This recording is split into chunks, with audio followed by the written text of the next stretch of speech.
Good morning, everyone. Thank you for joining us this morning.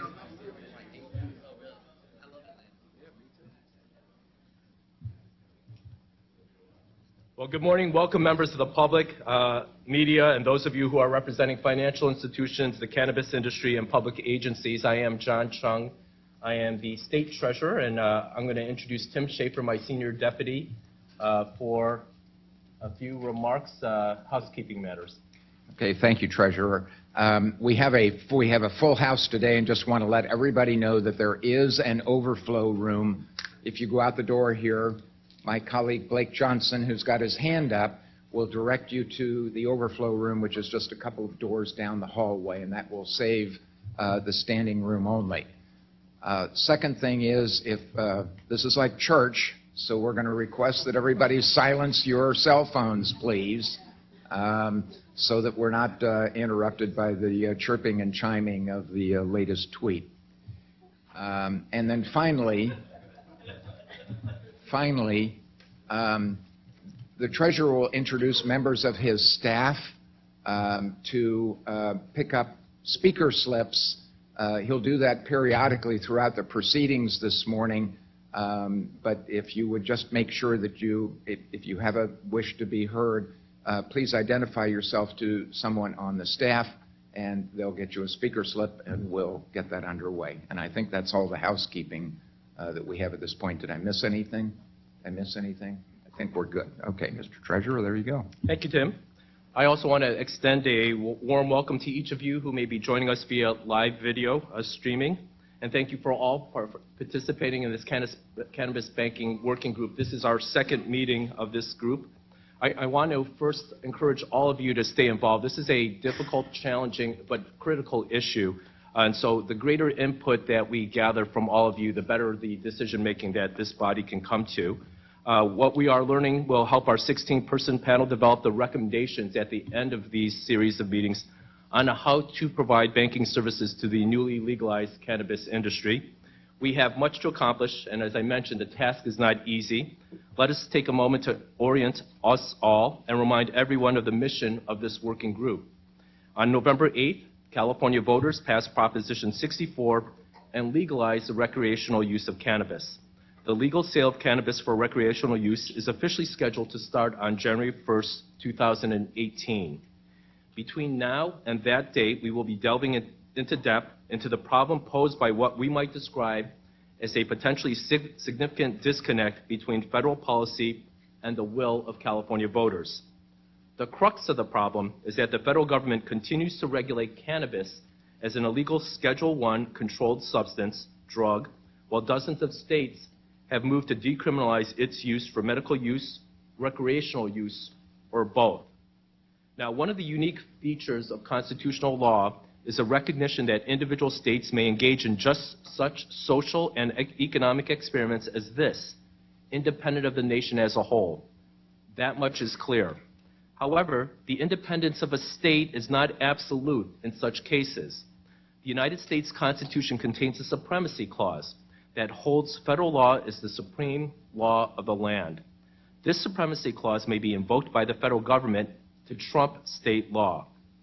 Legal scholars, however, note that the supremacy clause is not always so easy to successfully apply. I mentioned this morning to acknowledge that the supremacy clause is out there, however, hovering as we were deliberating over our considerations. We do not need to be entangled in or sidetracked by this concern at this particular point in time, but we do need to understand the effect of it. The disconnection between Washington and the states has existed since voters here passed the first medical marijuana law 2 decades ago. These initiatives, combined now with California's and a handful of other states, have produced a situation in which possession, cultivation, or distribution of marijuana remains a federal crime, yet the same acts are legal under state law. Which brings us to the present state of affairs and the urgent questions we are ourselves facing. People working in the cannabis industry may be considered violators of the Federal Controlled Substances Act. This worries banks. Banks are answerable to the federal government in a variety of ways. The Obama administration attempted to calm these worries by issuing the so-called Cole Memoranda and other guidance. The Cole Memoranda said the federal government's enforcement priorities should probably not include the prosecution of those engaged in marijuana activities as long as those activities were in compliance with individual state laws.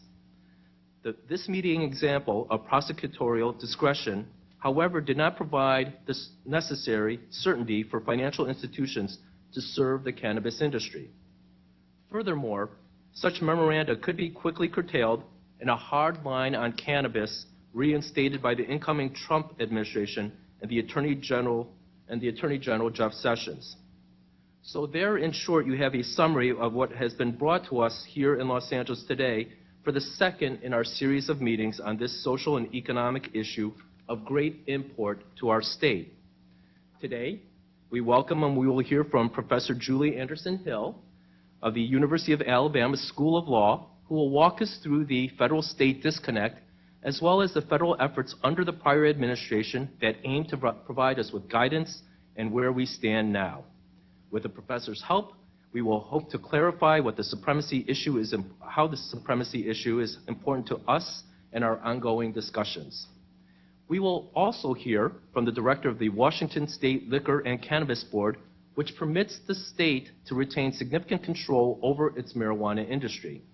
As a result of their regulatory scheme, the board is performing a level of due diligence that can give a financial institution needed reassurances that it knows its customer.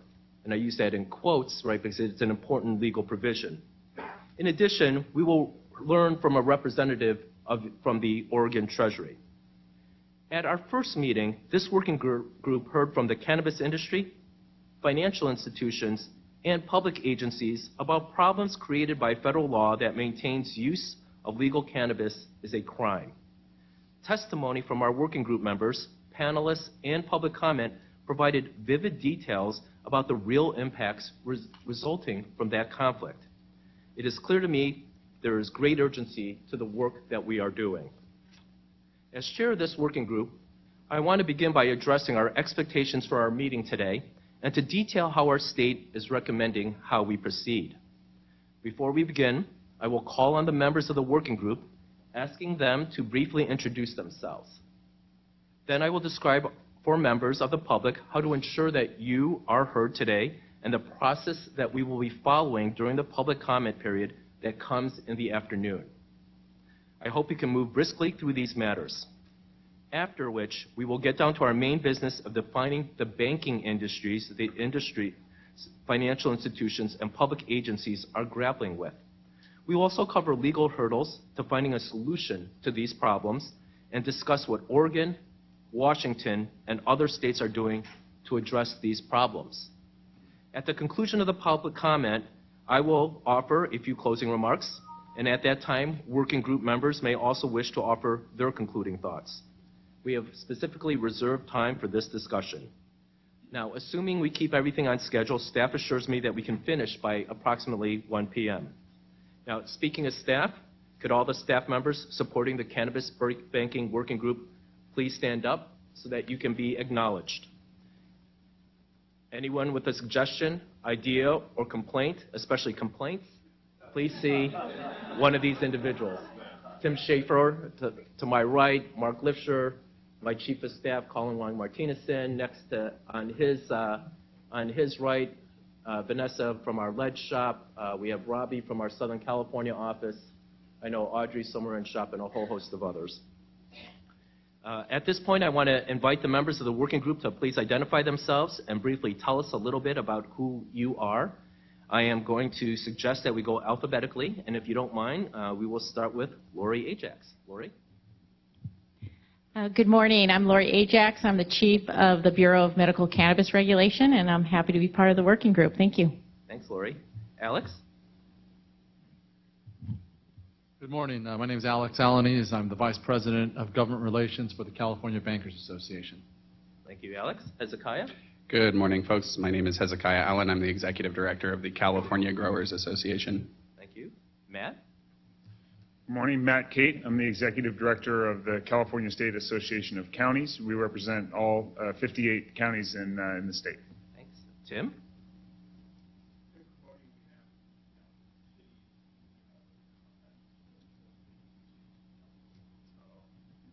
Tim Cromartie on behalf of the League of California Cities. We represent about 90% of the 482 cities in California. Tim? David? Am I on? David Hayescock, representing the California Community Banking Network. We represent community banks of California. Patrick? Patrick Henning, Director of the Employment Development Department. We're the largest tax collector in the state for employment tax. Courtney? Courtney Jensen with the California Credit Union League. I'm the Vice President of State Government Affairs. Kurshi? Kurshid Koja, General Counsel with the California Cannabis Industry Association and a board member of CCIA and the National Cannabis Industry Association. Thank you. Selby? Selby Stanislaus from the Franchise Tax Board. We are pleased to be part of this working group and this very important discussion. Thank you. Thank you, Selby. Jennifer? Good morning, everyone. I'm Jennifer Lee from the California Attorney General's office. Thank you, Jennifer. Fiona? Fiona Ma, Chairwoman of the State Board of Equalization, representing District 2, 23 counties from the Oregon border to Santa Barbara. Nicole? Good morning. My name is Nicole Howell-Newbert. I am a cannabis business attorney. My firm, Clark Newbert, focuses on representing the industry throughout the state. Thank you. Jan? Good morning, Jan Owen, Commissioner for the California Department of Business Oversight. We are the bank and credit union regulator for state chartered institutions. And Peter? I don't see Peter. Perhaps he'll join us later. So our first meeting was focused primarily on one question. What impact has the lack of banking access had on your group, organization, or industry? Today, I would like our group to begin our conversation by briefly revisiting that question. I would then like us to take a deeper dive into the legal challenges we face in providing banking services to cannabis businesses. We are fortunate to have with us today a professor of law who has published on an important paper that sheds light on these very matters. I want to use those challenges to guide our efforts in identifying solutions. We cannot arrive at solutions without first understanding the problems. I would like to take this opportunity to remind the working group and the public the purpose of this working group is not to address licensing issues. We are not here to consider IRS taxation issues. We are not here to discuss public safety or policing issues. While those matters are not irrelevant to our efforts, what we are here to do is to gain an understanding of how to effectively align things to do so that the cannabis industry may fully avail itself of banking services every other business in California enjoys. That's the mission of this working group. If you're following along with this agenda, I'm alerting you to my jumping down to the item described as public comment. I want to give you early instructions. If you wish to make a comment, we request, as I mentioned earlier, that you fill out the speaker request form you should have been offered as you entered today. Please be sure to include your name, your organization, as well as your contact information. This information will aid our working group as we will revisit those comments and ideas expressed here today. It is the thought of our meeting that we want to make sure that we proceed to this afternoon smoothly.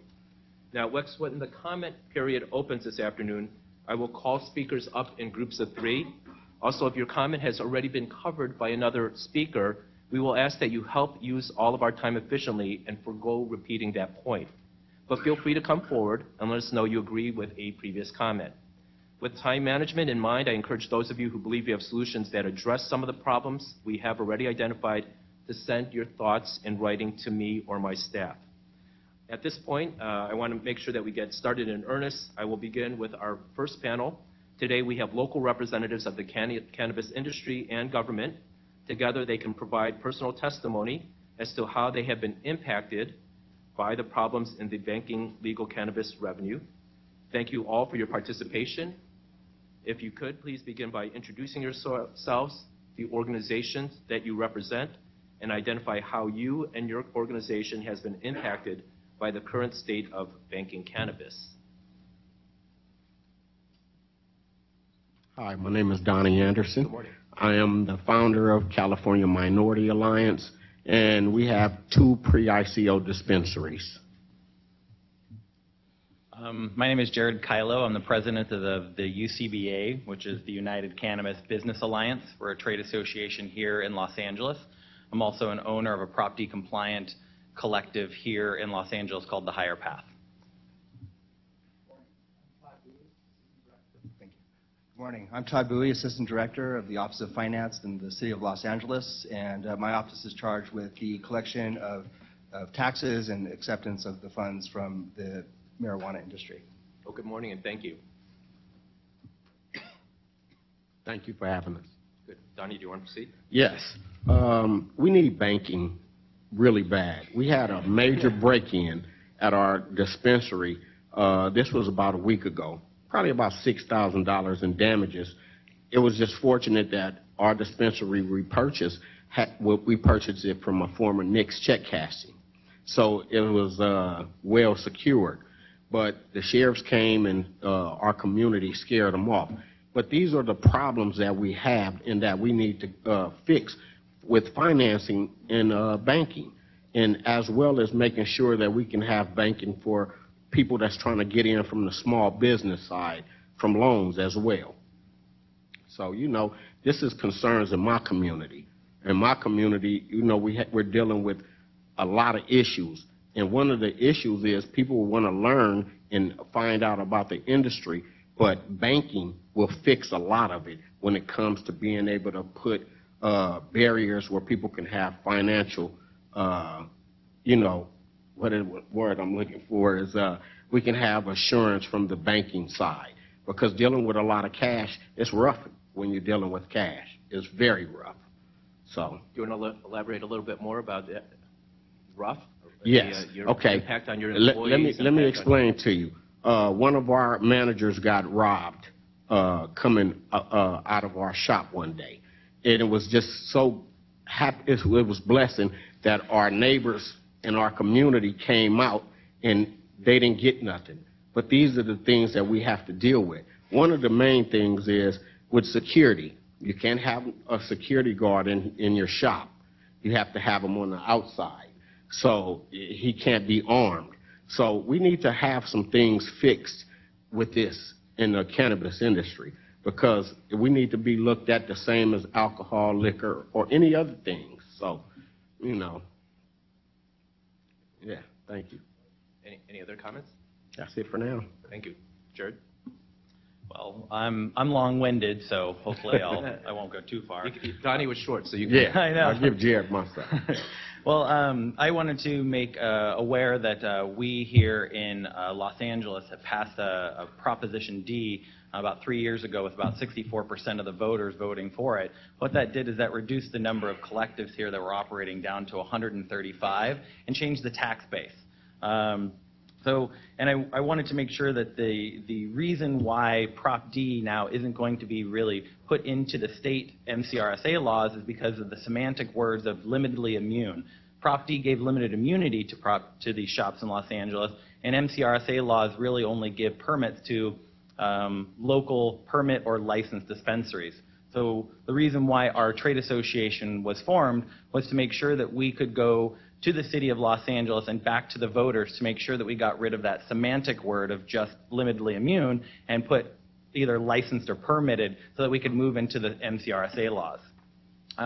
But in doing that, trying to run a campaign became a serious issue, because all money that goes towards campaign contributions must go through a bank account. Now, trying to have all of the members of my UCBA now pull into their personal bank accounts to try to pay for campaign contributions created an increasing hardship, which is a barrier to entry from a lot of these cannabis groups that really are trying to make political movements, but they are forced out of the political movements due to the fact of the lack of banking. Now, we've been working with the Office of Finance here in Los Angeles in a very close relationship. It's nice to have people in government look at our industry not only as an emerging industry, but also as an existing business structure. Right now, the city of Los Angeles charges a 6% gross tax receipts, which now is put on top of the Board of Equalization's 9% sales tax. Now, we've been working really closely with the Board of Equalization, which allows us to pay in cash, allows us to pay monthly payments. But local ordinances and local taxes sometimes are paid in full the year previous. So we've been working with the Office of Finance trying to find solutions to the problems of having the kind of tax payments that are due.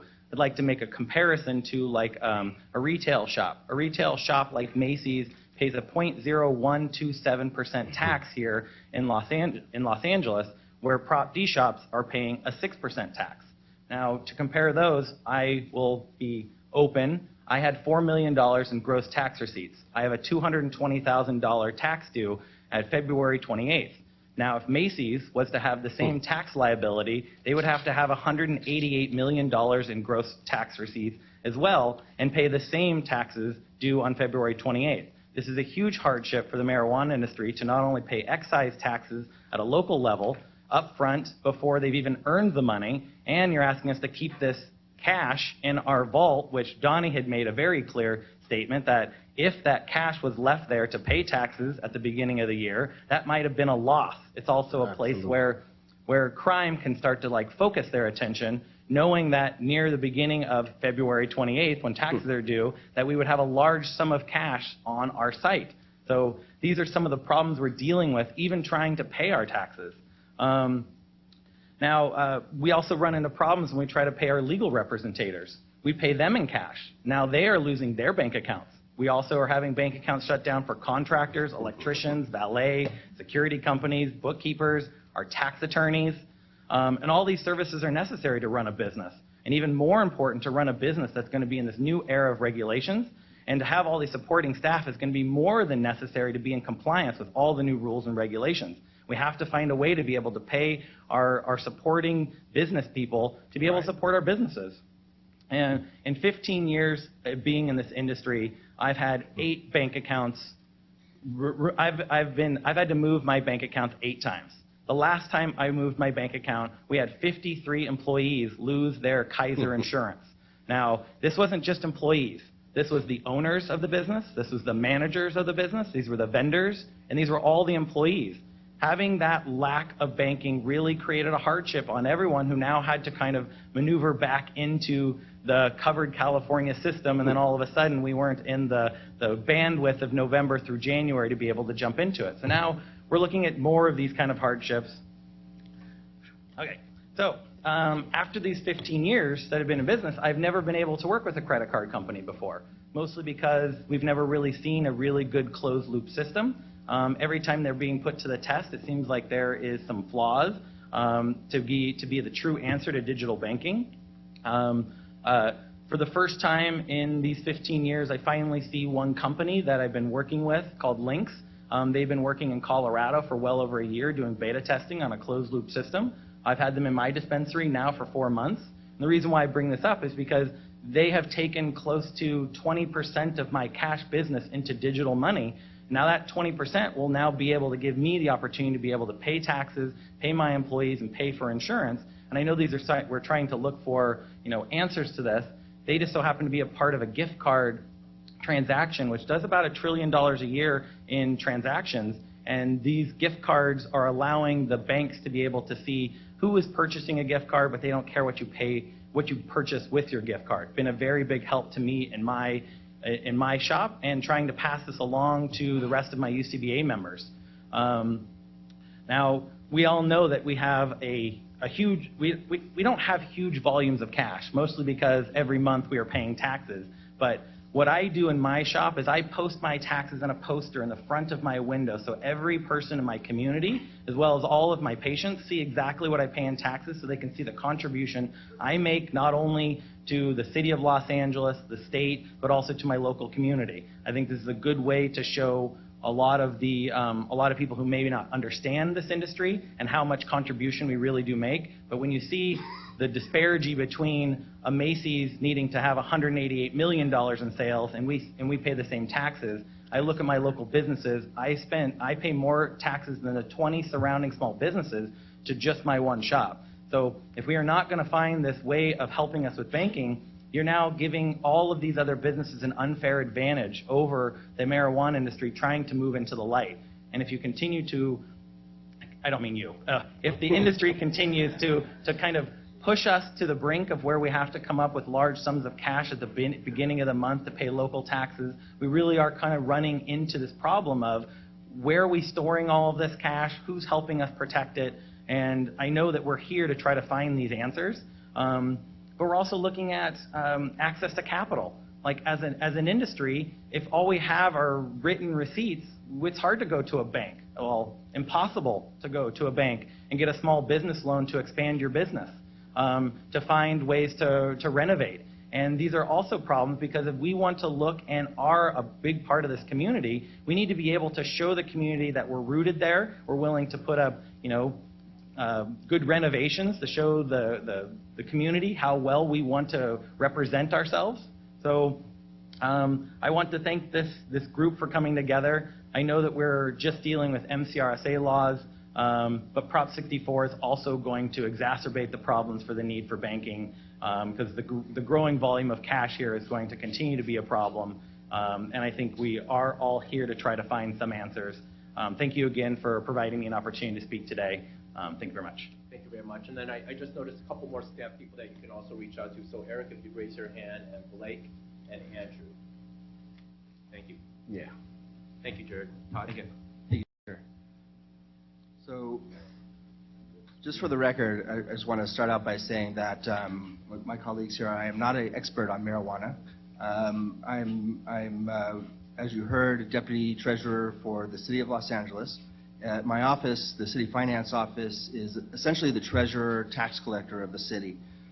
So I, of course, primarily oversee the treasury and cashiering functions of the operation, and actually been in this role less than a year. And so my experience might be a little bit different than some others, but I'm going to talk to you a little bit about the thought process that I've gone through, that our office has gone through in terms of the perspective of cash acceptance from the marijuana industry in particular. So upon arriving about a year ago, I began doing what any newly arrived finance professional would do. I started reviewing our operations with an outside lens. And one of the areas that I identified of need was cash acceptance. Not so much for the concern of the improper handling of cash, but the inefficiency that we had.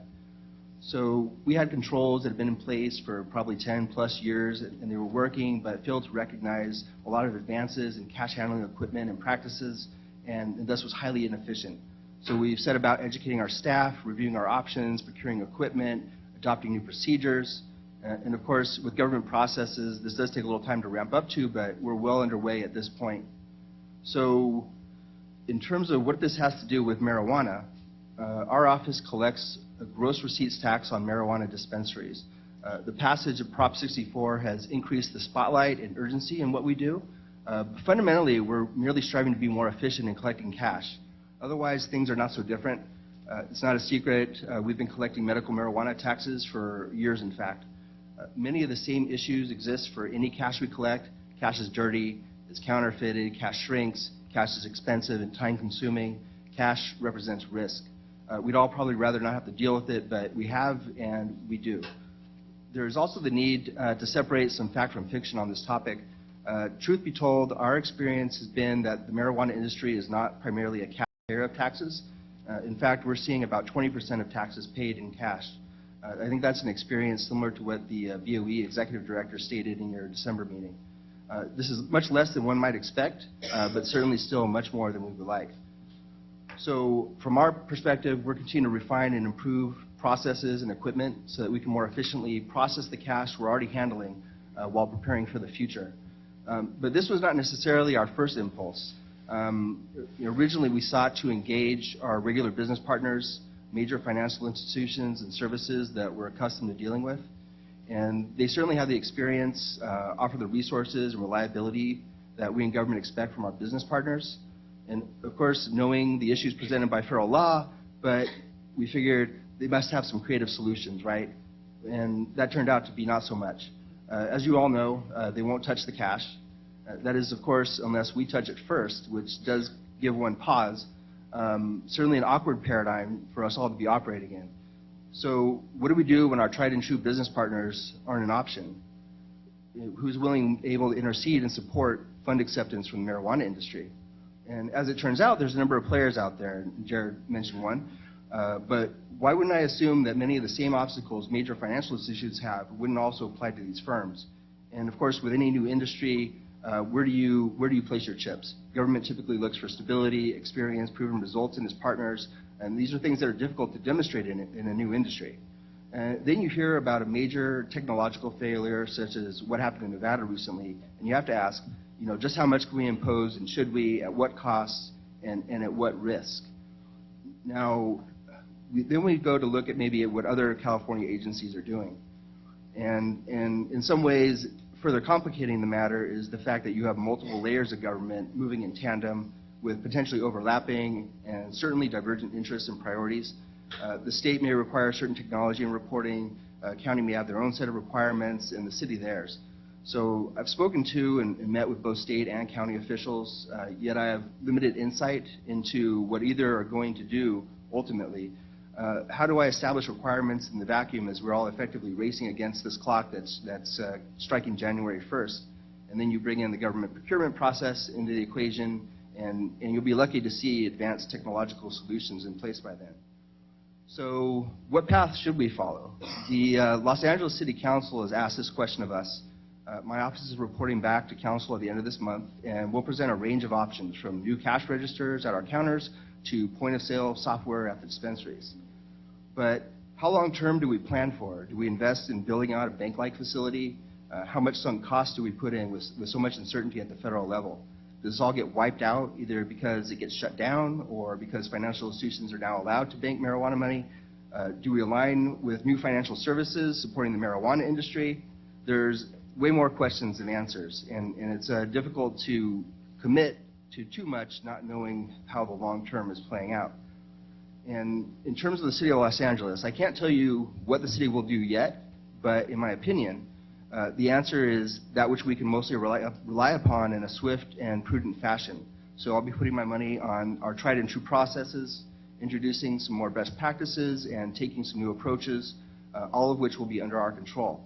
So this approach begins with upgrading our equipment, likely installing smart safes, shifting from annual payments to quarterly and or monthly to break up payments, increased staffing to meet the increased workload, facility improvements, security improvements, and taking new approaches such as instituting an appointment system to better manage workload and the customer experience.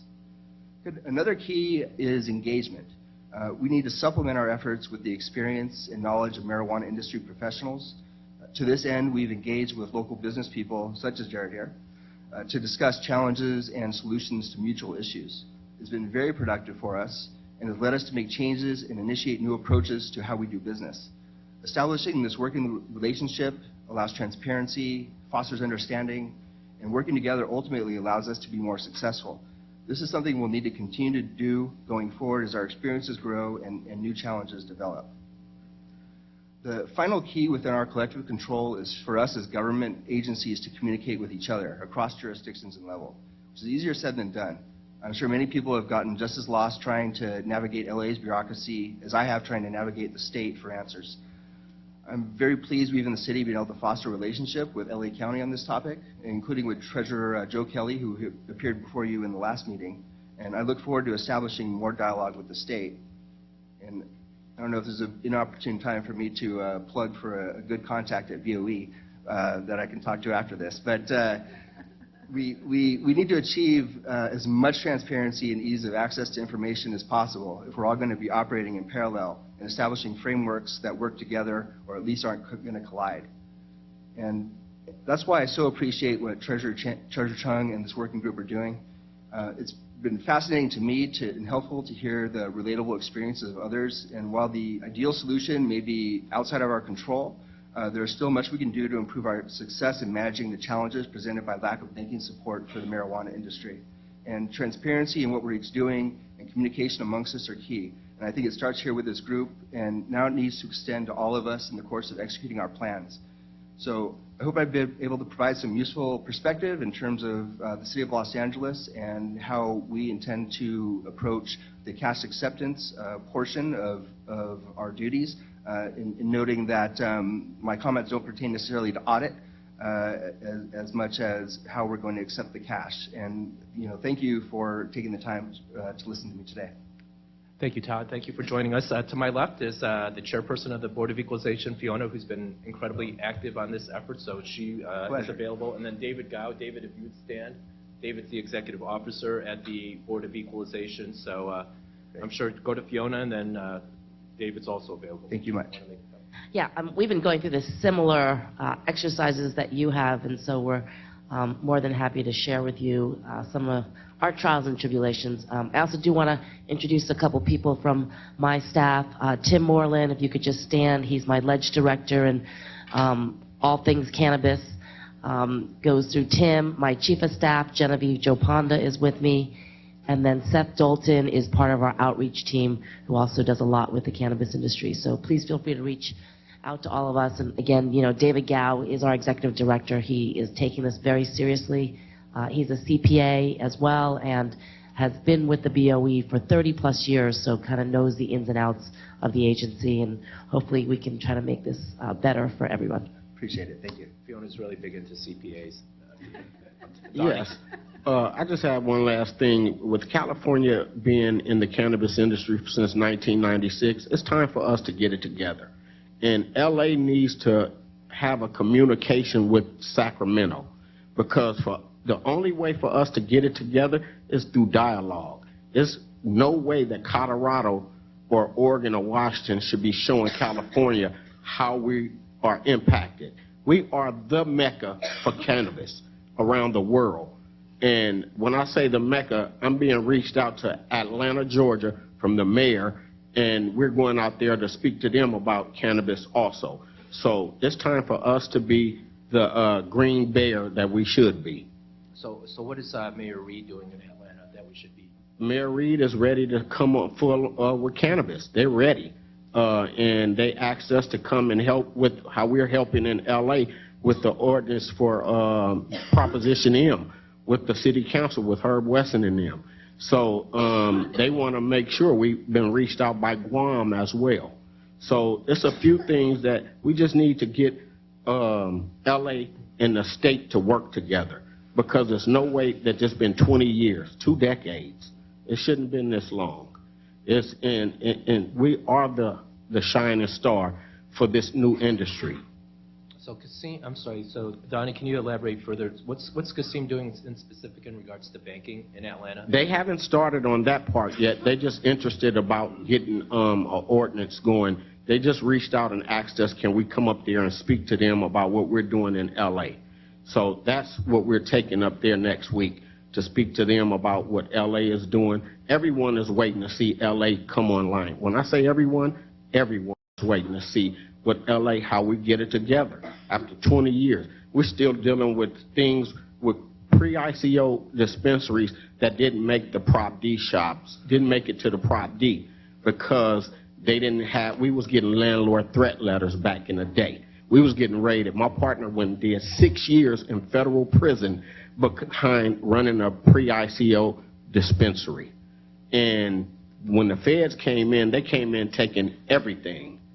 So now we need to make sure that this is a budding industry. That's all. And if we get banking online, I know it's all about the feds, but if we get our stuff together down here, you know, I think they're going to respect us a little better with this industry. Thank you. Jared? I wanted to commend Todd and the Office of Finance here in Los Angeles. They brought 7 members of their team to our UCBA Trade Association. We've had direct communication with them about making appointments for cash deposits. We've gone through full discussions on how we are going to pay taxes. And when you have the government officials who are willing to listen to the industry, we do come up with compromises and we come up with solutions. So I really think that we need to start to try to have local offices like the Office of Finance to really make contact with the people who are paying these taxes, because they are going to tell you their hardships. And I can't tell you how much it has been a relief to have someone not only listen, but also compromise their position to allow us to become a part of the tax-paying people of Los Angeles. So I really thank Todd for being here and for being a part of this process.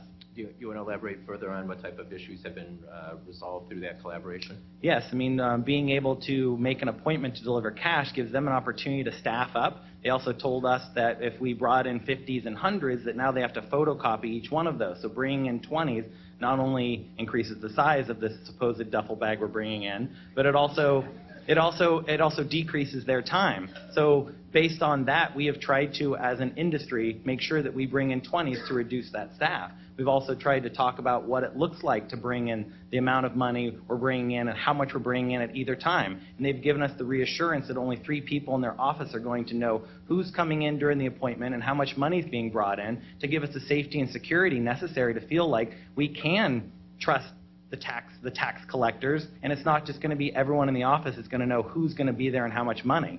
So those are just a couple of the issues. I mean, Todd, do you want to elaborate on some others? Yeah, gladly. I think it's been very productive, very helpful for us. They have obviously a unique... Todd, I'm sorry, in that framework, right, because I think it's probably the first time people are actually going to describe treasury management functions, that you're going to have these types of discussions.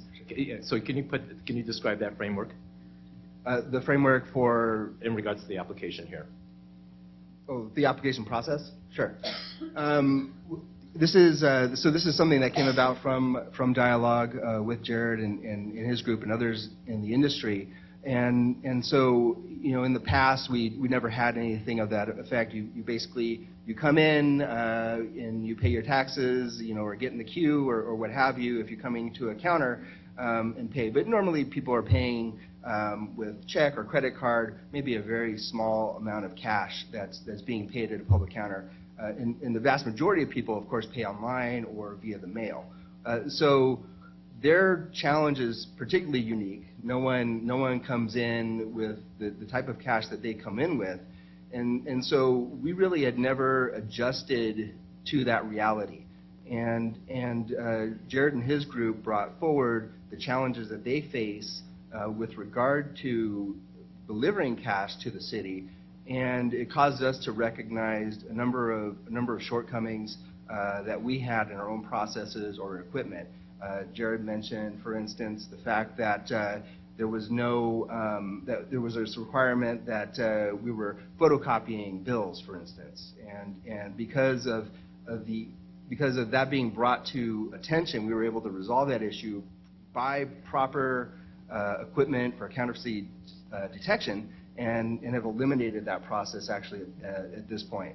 And so another issue, of course, is when people are coming in, and people tend to come in around the same time of year or same time of month, and they do stand out in a crowd, and sometimes we will have queues outside of City Hall and even outside out onto the block. And so it's very conspicuous. And so it was obviously apparent to us that there needed to be some extra precautions and extra measures put in place for cash acceptance for folks in this situation. So we've actually been piloting a new program with a number of dispensaries in order to allow them an opportunity to call in or email into us, establish a time that they'd like to come, and then we'll confirm with them and then ensure that we have the proper staffing available so that they can come in and be dealt with immediately and expedited out of there. And that's something that we're going to look to expand from here, because I think it has worked out quite well so far. Go ahead. I mean, this wasn't an email sent to us. This was 7 members of the Office of Finance that came to our group and laid out the plan to us while we negotiated and or compromised with different points that were going to be a hardship for our group. We were talking about how we can bring security guards with us to make sure that the people who are, to ensure the safety of our employees who are bringing cash remittance back to the Office of Finance. We discussed armored cars, like what it would mean like for a group like ours to hire our own armored car and bring it to the Office of Finance. We also talked about the different locations that would be more secure and that would feel more comfortable for the employees that would be remitting these taxes, where that would be the most safe and secure place. When you discuss all these things and we have understanding of why government made these decisions and how they will compromise to make sure that we have the same safety that they do, that is what this dialogue really created. And I think if we can encourage this dialogue to happen on a municipal level with the people inside their community in this industry, we'll find these kind of little nuances of answers that will be available, because these are not the same answers that another city will have. The city of Los Angeles had some very unique ones due to the building size, the location, the security at that location, the ability to staff up and have the number of money counters and the size of the safe. That was really had to be discussed on the kind of minutiae. So that being the communication there, having 7 of their members come to talk to us personally really makes us feel like they really care about what the answers are for our industry as well as for their employees. Thank you, Jared. Todd, a different focus. So the interface between you and your banks, the City of Los Angeles' banks. So with the increase in cash that you are now handling, what is that requiring in regards to PY, your staffing? What does it do to the costs for your banking, and how are you planning for that? Yeah, we've been dealing with it for a number of years, and so some of those costs and have been kind of set for us in terms of our experience.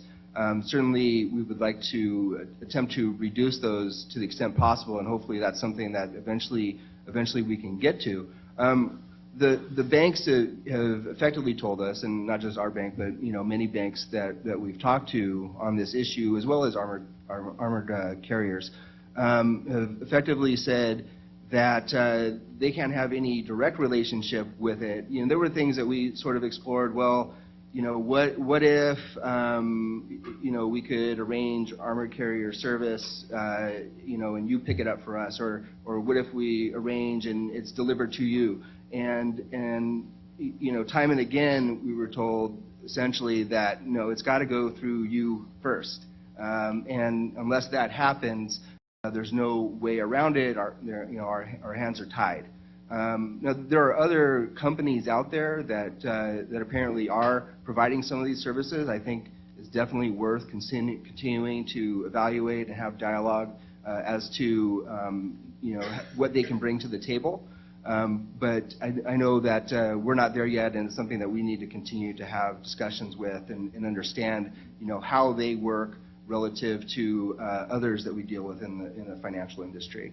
But going forward, at this point, we're kind of accepting this as sort of a cost of doing business.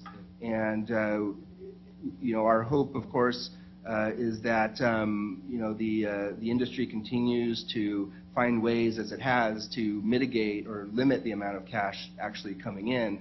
And I'm pretty sure that's what they want too. I know that none of them want to be in a position with a large amount of cash and having to transport that all over the city. Any member questions or comments? Yeah, Jan. Jan Owen, Department of Business Oversight. Todd, thank you very much for your work. You talked a little bit about POS machines. Can you elaborate a little more of what you're thinking? And it sounds like you want them in the dispensaries or in the businesses?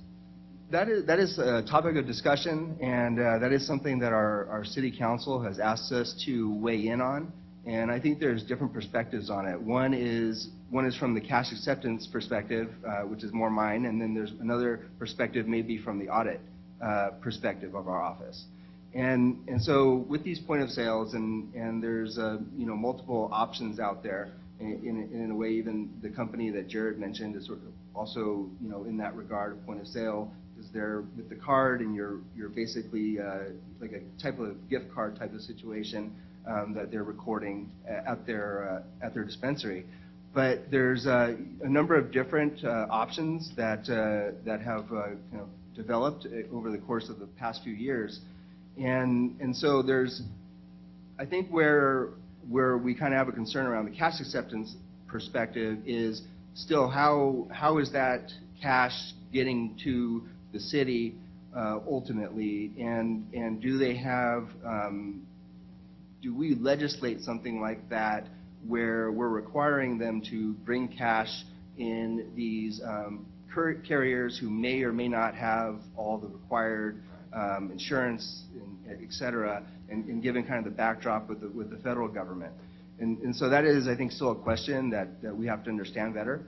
But from the audit perspective, I think that point of sale equipment makes a lot of sense because it allows you purview into what is happening at the dispensaries or other aspects of the vertical for marijuana. And so one of the concerns you have in audit, of course, is how are we going to audit these firms? How are we going to send people out there? What inherent risk does that create? And so, as Jared said, there's receipts, but not necessarily a lot of really validated information that we would maybe tend to rely on in terms of how we're auditing firms. And so having a point of sale system that captures everything that's coming through, that would potentially allow us to capture that information and or review that information and establish whether or not we're receiving the tax payments that we should be relative to the sales that were made.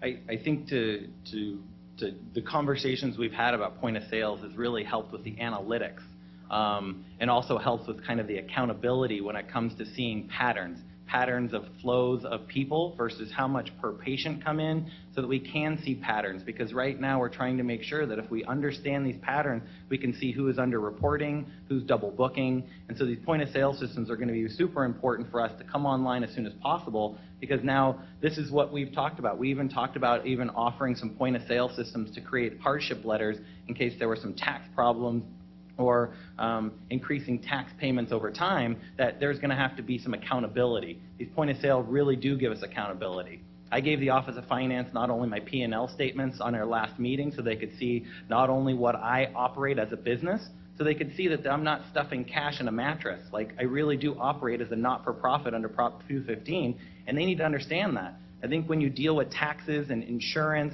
and all the other things that a normal business has to go through, it's the illegal businesses that aren't paying taxes, that don't have insurance, that may be stuffing cash in their mattress. But the legally operating ones are trying to stay above board. We have accountability through our point-of-sale systems, and we want to make sure that we don't get pushed into a taxation that pushes this industry back to the black market. So if you can see our analytics and you can start to make decisions on what taxation will be appropriate based on our previous receipts, then you'll be able to start making decisions on what taxation would be appropriate. So, and that's the discussions we get to have with the Office of Finance, and we get to offer this kind of information coming from a group that has legally operating dispensary owners. We get to offer these kind of things because as a group, we hold each other accountable. We give each other good business practices. And when you allow business trade associations like ours to really flourish, we now get to hold each other accountable, and it's self-regulating. And we get to take that self-regulation to the Office of Finance and tell them what we've done, and then we can come to a conclusion from there. I hope that answers your question from my standpoint. I have two questions. First is for you, Todd. If I understood you correctly, you said that only 20% of marijuana businesses pay taxes in cash. I wonder what do the other forms of payment look like from the other 80%? Sure. Primarily, and this is speaking for, say, last year, primarily by check. We had about 66% that came in by check, and a small portion by ACH, very little credit card, and electronic transfer. Thank you. And Donnie, you mentioned something that pertains to payments and with regard to on-site security. You said that you cannot have security guards inside your place of business, and they cannot be armed. Why is that? They have to be outside. I don't know. We're still trying to figure that one out. Is that pursuant to local ordinance or state law? I think it's from Sacramento state law. Thank you. You're welcome.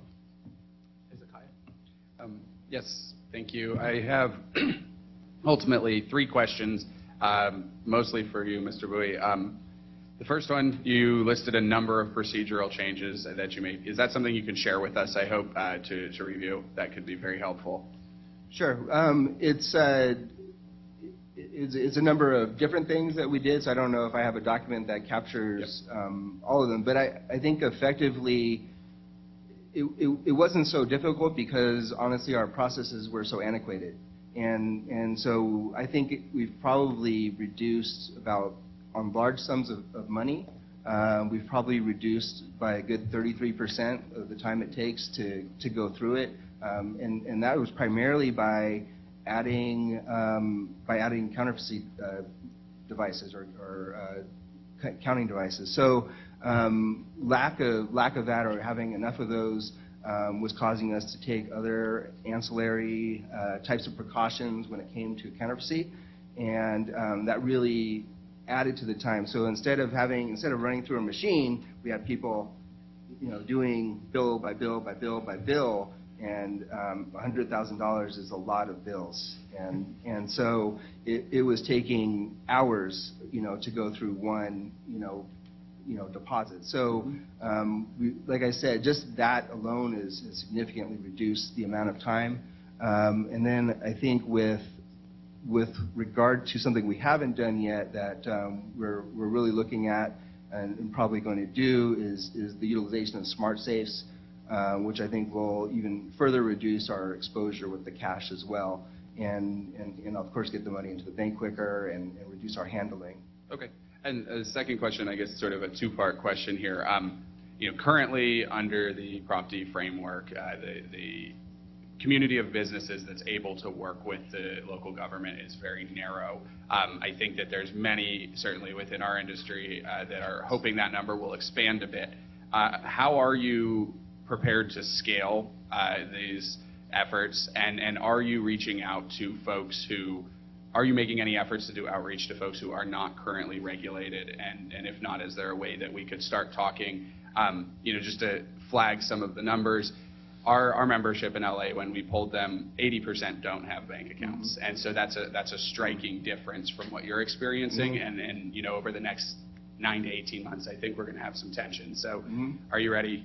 What can we do? So we don't know yet in Los Angeles with regard to the initiative in March, and of course what will come to pass, and even what the outcome will be relative to how many dispensaries and other operators in this industry is going to be. Is it going to be maintained at the less than 200, or is it going to proliferate?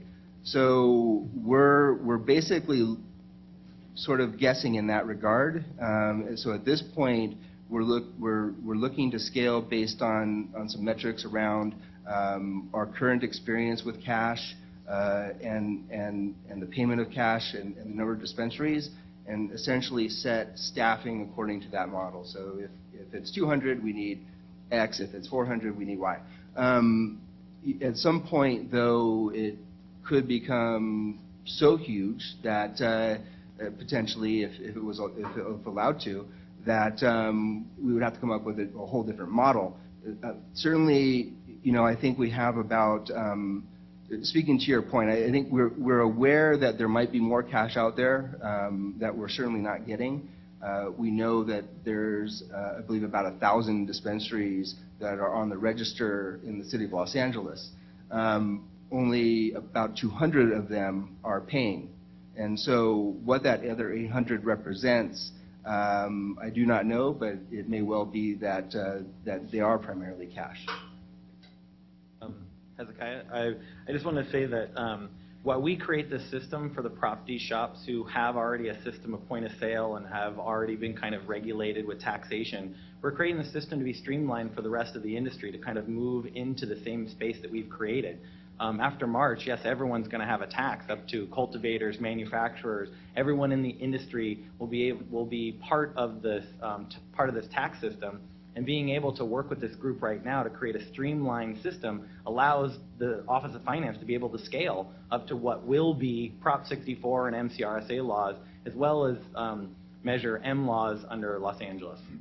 And so I guess, my question then to you, Jared, would be, are you making efforts to get out into the business community beyond the small group? Because we do see some very distinct differences in the characteristics, and we've had some very different experiences. And so are we actually building a system that works for everyone's needs at the local level? Well, I think because most of the people who are paying taxes with bank accounts, what you're doing is you're limiting the people who are scared to be in that system. We've kind of made an estimate of about $25 million should have been received in 2016, and only 9.7 was received.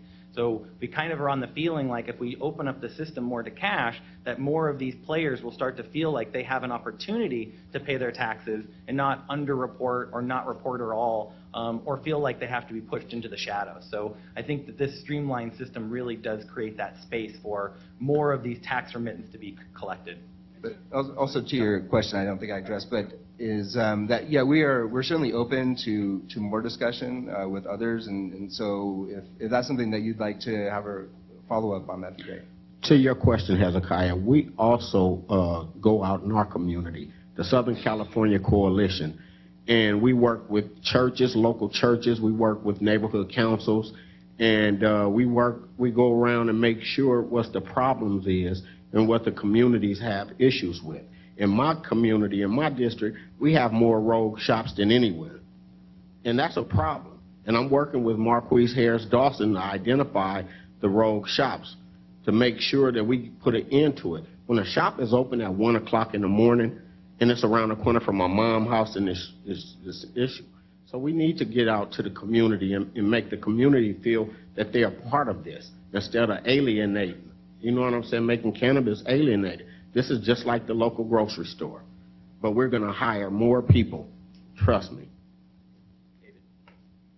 Thank you. I actually had a question on the POS too, but I'm going to say that for our panel C coming up. Ultimately, I think the ultimate solution is going to be a technological answer. But I was thinking about this when you're talking about the kind of the flow and how the money comes from the dispensary to the city, and it just kind of made me think about this and kind of thinking of a flow chart of basically you have I keep having this vision of like an armor truck pulling up to the city hall and people in city hall taking out these pallets of cash and taking into the wherever that goes. But then you take that to the bank, and then the bank takes that to the Federal Reserve. Basically, I mean that's kind of how it works. There's a lot of steps in there. That's part of the process. And my question, I imagine that the bank that I know there's a couple of large national banks that the city deals with, and I imagine they haven't threatened to close your account if you bring this cash in. Which is kind of, it's interesting you think about, because I know there's a lot of folks who run that risk. Right. But the thing that also kind of caught my attention is when you said that 66% was done in check. So that would tell me that there is some folks who do have a banking relationship currently who are able to write those checks. Is that correct? Are those institutions that have those relationships, are they understanding that what the business does and everything? I might be able. This is a conversation we had about 4 months ago with the Office of Finance about why they were receiving a majority of their payments through checks and stuff. It's like a collective, a nonprofit collective does not have a bank account. We have management companies that manage all the retail sales and employees and everything of those accounts. So when the Office of Finance gets a check, it is probably 100% time not directly from the nonprofit collective. So what you're doing is you're now pushing, you're pushing the collective to have a management company so that they can have a bank account. And really, this is a place where you tell the bank that you are a retail management company. There's no denying that you are one, but now we have to pay those with those checks. And so that's where the balance is. And if you don't tell the rest of the industry how this works, then they don't have the ability to have a bank account. And even then, how do you deposit money into your own management company's account? And so that's where part of the problem is we lose these management accounts all the time through banks because we deposit too much cash into them. That's why I've had 8 and 15 years, because as soon as they see how much cash you bring, then they start to deny you services. So I think that's where this is, and if we allow these nonprofits or these collectives to have bank accounts, then you will be seeing more checks from them. But this is a conversation we had because I wanted the Office of Finance to understand the loopholes or the hurdles we have to make sure that we get you the money, because you don't want cash. We don't want to walk in, because right now at the downtown Office of Finance, there's a 6-story parking structure 500 yards away. I have to walk through what is essentially a homeless encampment with a duffel bag full of cash, walk across the street, go through security, and then stand in line. I mean, all of that is a safety risk. And so, it would be really nice to be able to have this access to banking, but we're limited in that. Yeah, so hopefully that answers your question about why or where it comes from. That's kind of what my assumption was, so I appreciate that. Understood. Thank you. Yeah, we paid ours with cashier's checks. Interesting. Thank you. Jared, I'm wondering if you can walk us through one of these gift card transactions, and I'm wondering what the practical limitations are with those types of transactions. It seems like it's probably a workable solution for retail. Are there wholesale applications for it? Can you facilitate wholesale transactions through these gift cards, or is that a non-starter? No, they're actually working currently right now to be able to pay vendors off for their products as well. Right now, to go through the process, someone comes in with their credit card, a driver's license, and we take both of those and scan them through a swipe card. The swipe card populates all the fields with their name, address, and California ID number. And then we also swipe their credit card number, which also takes the same information. If those two things are verified, then the funds are now agreed upon that we put those funds onto a gift card. The gift card costs, I think, $3 to load the card, like it would be a normal transaction fee for an ATM. Then that gift card now is used like a credit card for whatever amount is there. Whatever's left on the gift card shows a balance, and then that gift card can be loaded onto through a website as well, so it doesn't have to come into the dispensary to add more money to it, but the initial loading of the card has to be a verified California driver's license and credit card that match those. And this company is trying to find ways to be able to pay vendors in larger sums through this gift card transaction so that there can be ways of getting money into cultivators' accounts, into manufacturers, so that not all vendors who come into our shop have to be paid in cash. And then they run into the exact same problems dispensaries do. I think dispensaries are just more in the limelight than the others, so I think we don't really understand what the hardships are for cultivators and all the rest of the industry and vendors. And what's the current limitation on those transactions right now? How much can you put onto a gift card? What's the maximum that you'll be able to do for a customer or patient coming in? Currently, right now, $500 is the maximum transaction per gift card, and I think that's a larger law than this company is. They're trying to stay in compliance. Okay, very good. I'm going to end this line of questioning just because I need to get Julia so she can testify and then catch her flight back to Alabama. But I want to thank the first set of panelists for your terrific comments. Thank you. Thank you.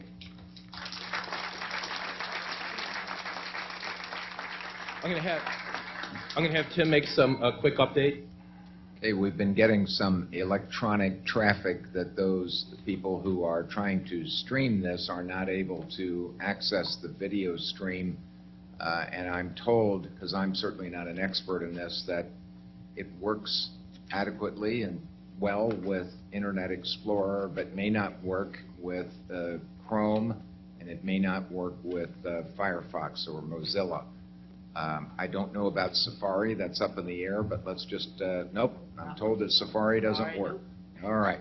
So if those of you who are texting your little hearts out to others would please indicate to those on the other end of your communication that Internet Explorer is the way to go. We'll solve some of the frustration at that end. Thank you. Very good, thank you. For our next section, we have just one panel member. As I referenced earlier, Julie Anderson-Hill. Ms. Hill has written extensively on legal issues surrounding the current state of cannabis banking and is among the foremost experts on challenges this working group seeks to address. Julie, welcome. Thanks for having me. It's great to be here. Do we know how I advance my slides?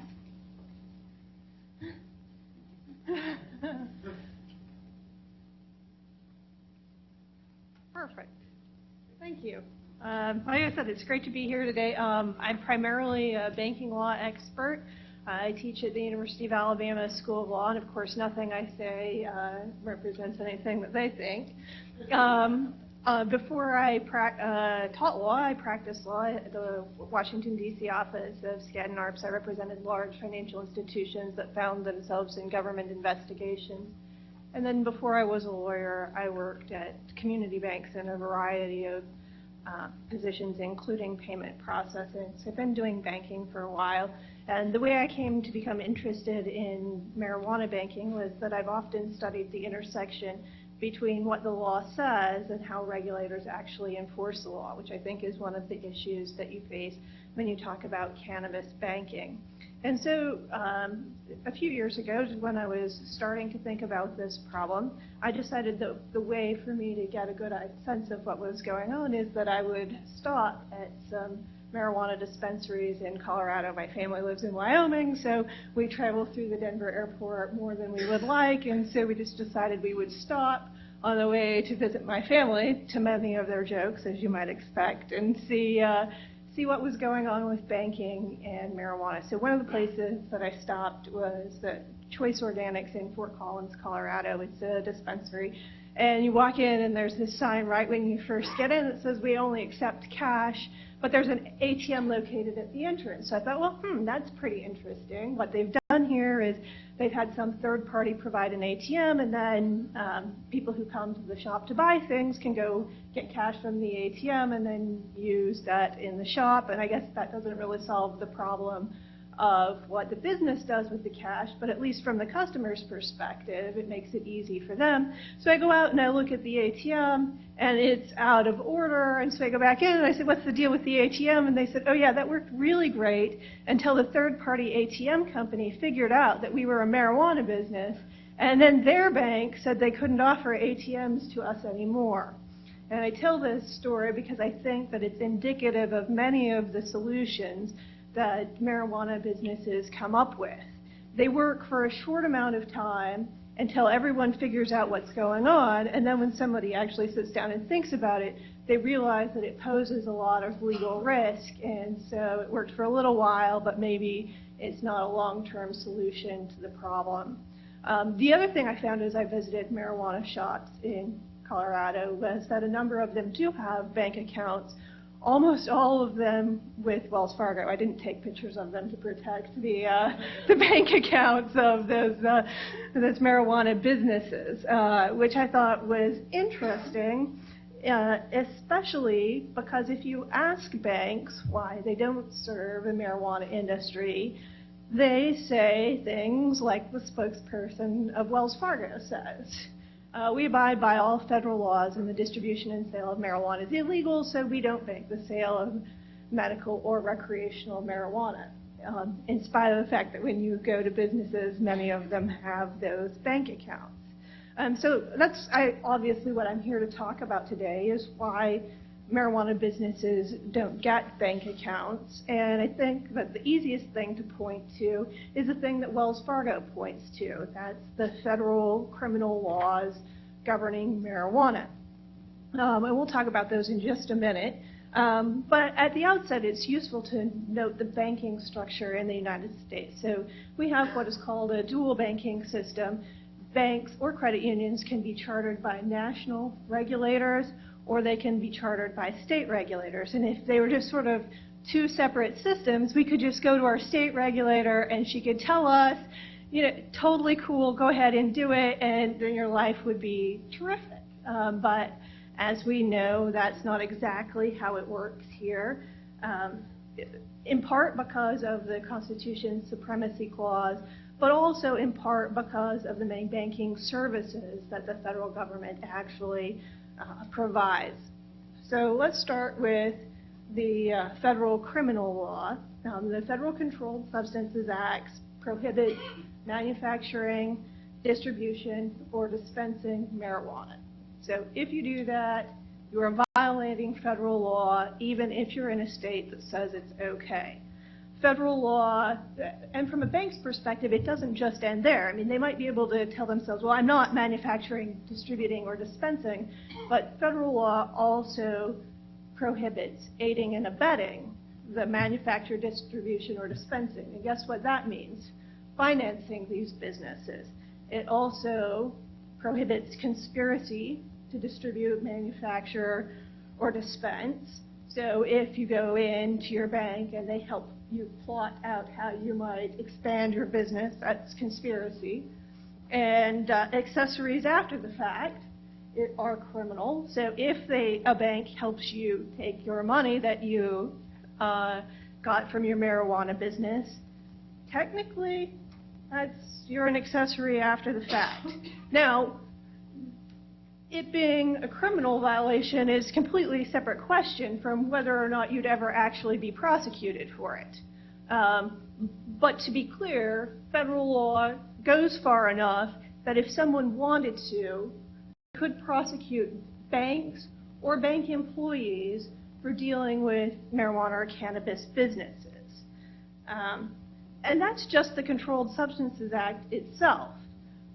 On top of that, we have a variety of anti-money laundering laws.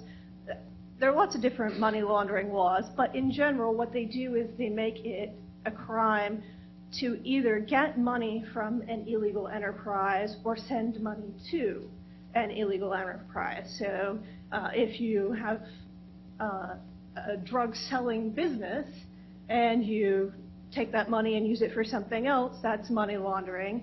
If you have money that's coming from a clean source and use it, for example, to fund terrorism, that's also money laundering. So it was hard for the federal government to enforce money laundering laws until they figured out that they could make banks enforce these laws for them. And so they came up with this law, the Bank Secrecy Act, and they said, look, banks, you need to know your customers well enough in order to prevent money laundering. So you need to know where the source of the money coming in is coming from and what your customers are doing with it. So they have to verify the identity of people and businesses, and in theory, they should know if any of their businesses are selling marijuana, and if they don't do sufficient due diligence to know this, they could run afoul of these money laundering laws. What happens if you commit the offense of money laundering? Well, there are criminal and civil penalties for that that are substantial for banks. So that's on the criminal law side. But even beyond that, so sometimes I hear people say, well, if we just changed the Controlled Substances Act, this would solve all of our problems. Maybe. But as it turns out, you have lots and lots of problems.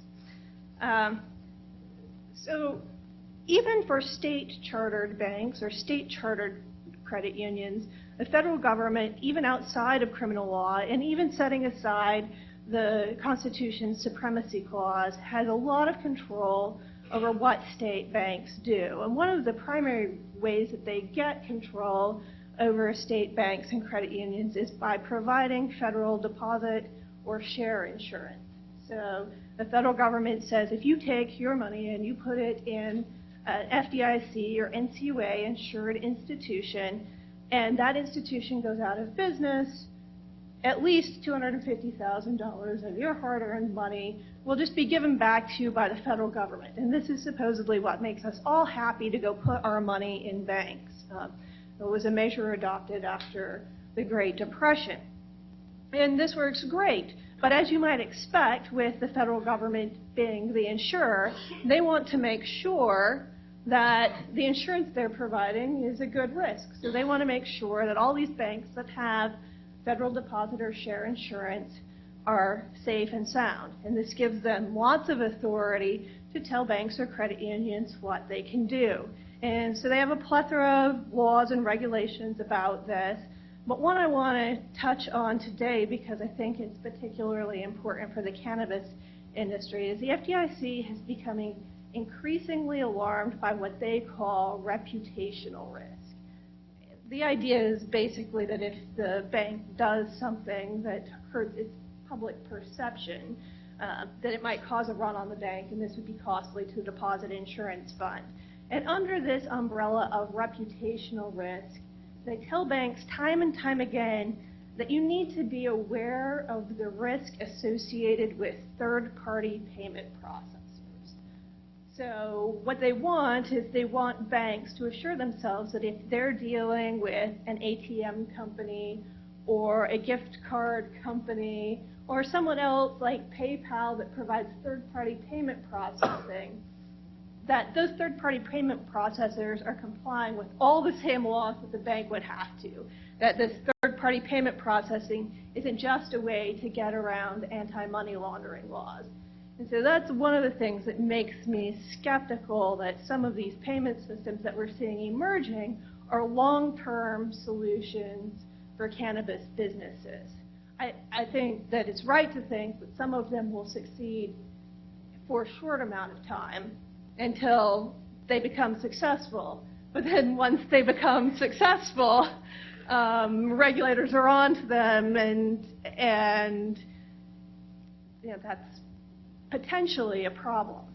And that's just deposit insurance. I guess I should mention that for credit unions, in 9 states, California being one of them. They don't technically need federal insurance. You can get private share insurance that provides a similar amount of coverage.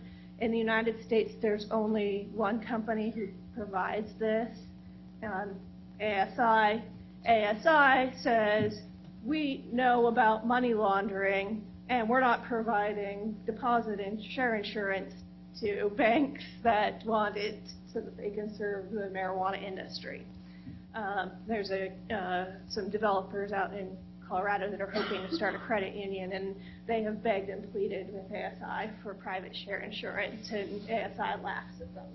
So to the extent we were hoping that might be a loophole in some states, at least right now it isn't. Now, could some other share insurance company or some foreign insurance company provide share insurance?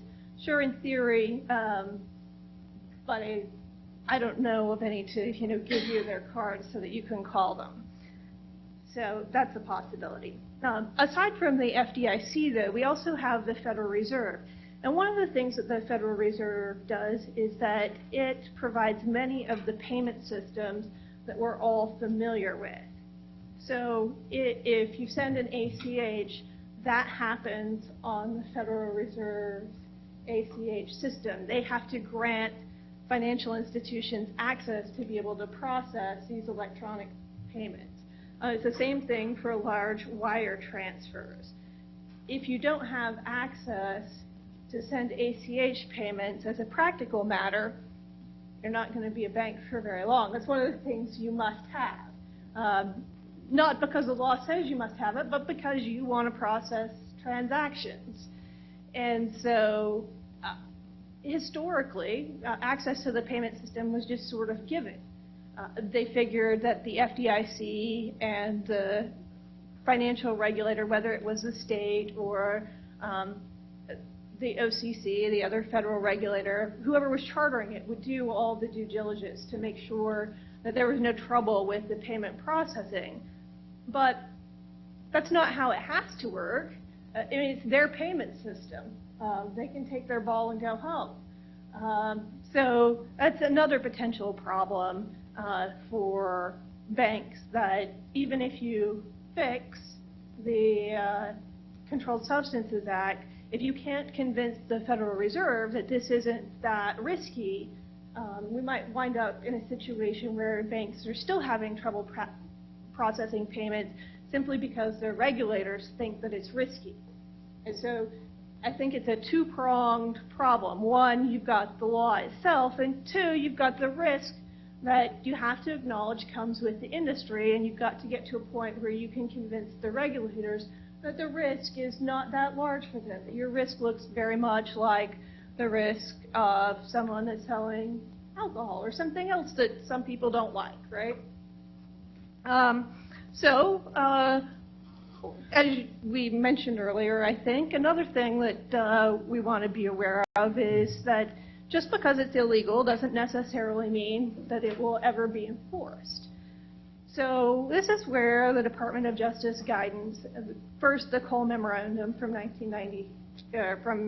2013, and then just the supplemental memo a few years later said, look, we at the Department of Justice understand we can't enforce all of the marijuana laws. We've been relying on states to do that, and we're going to let you know what our priorities are. Seems like a good idea, right?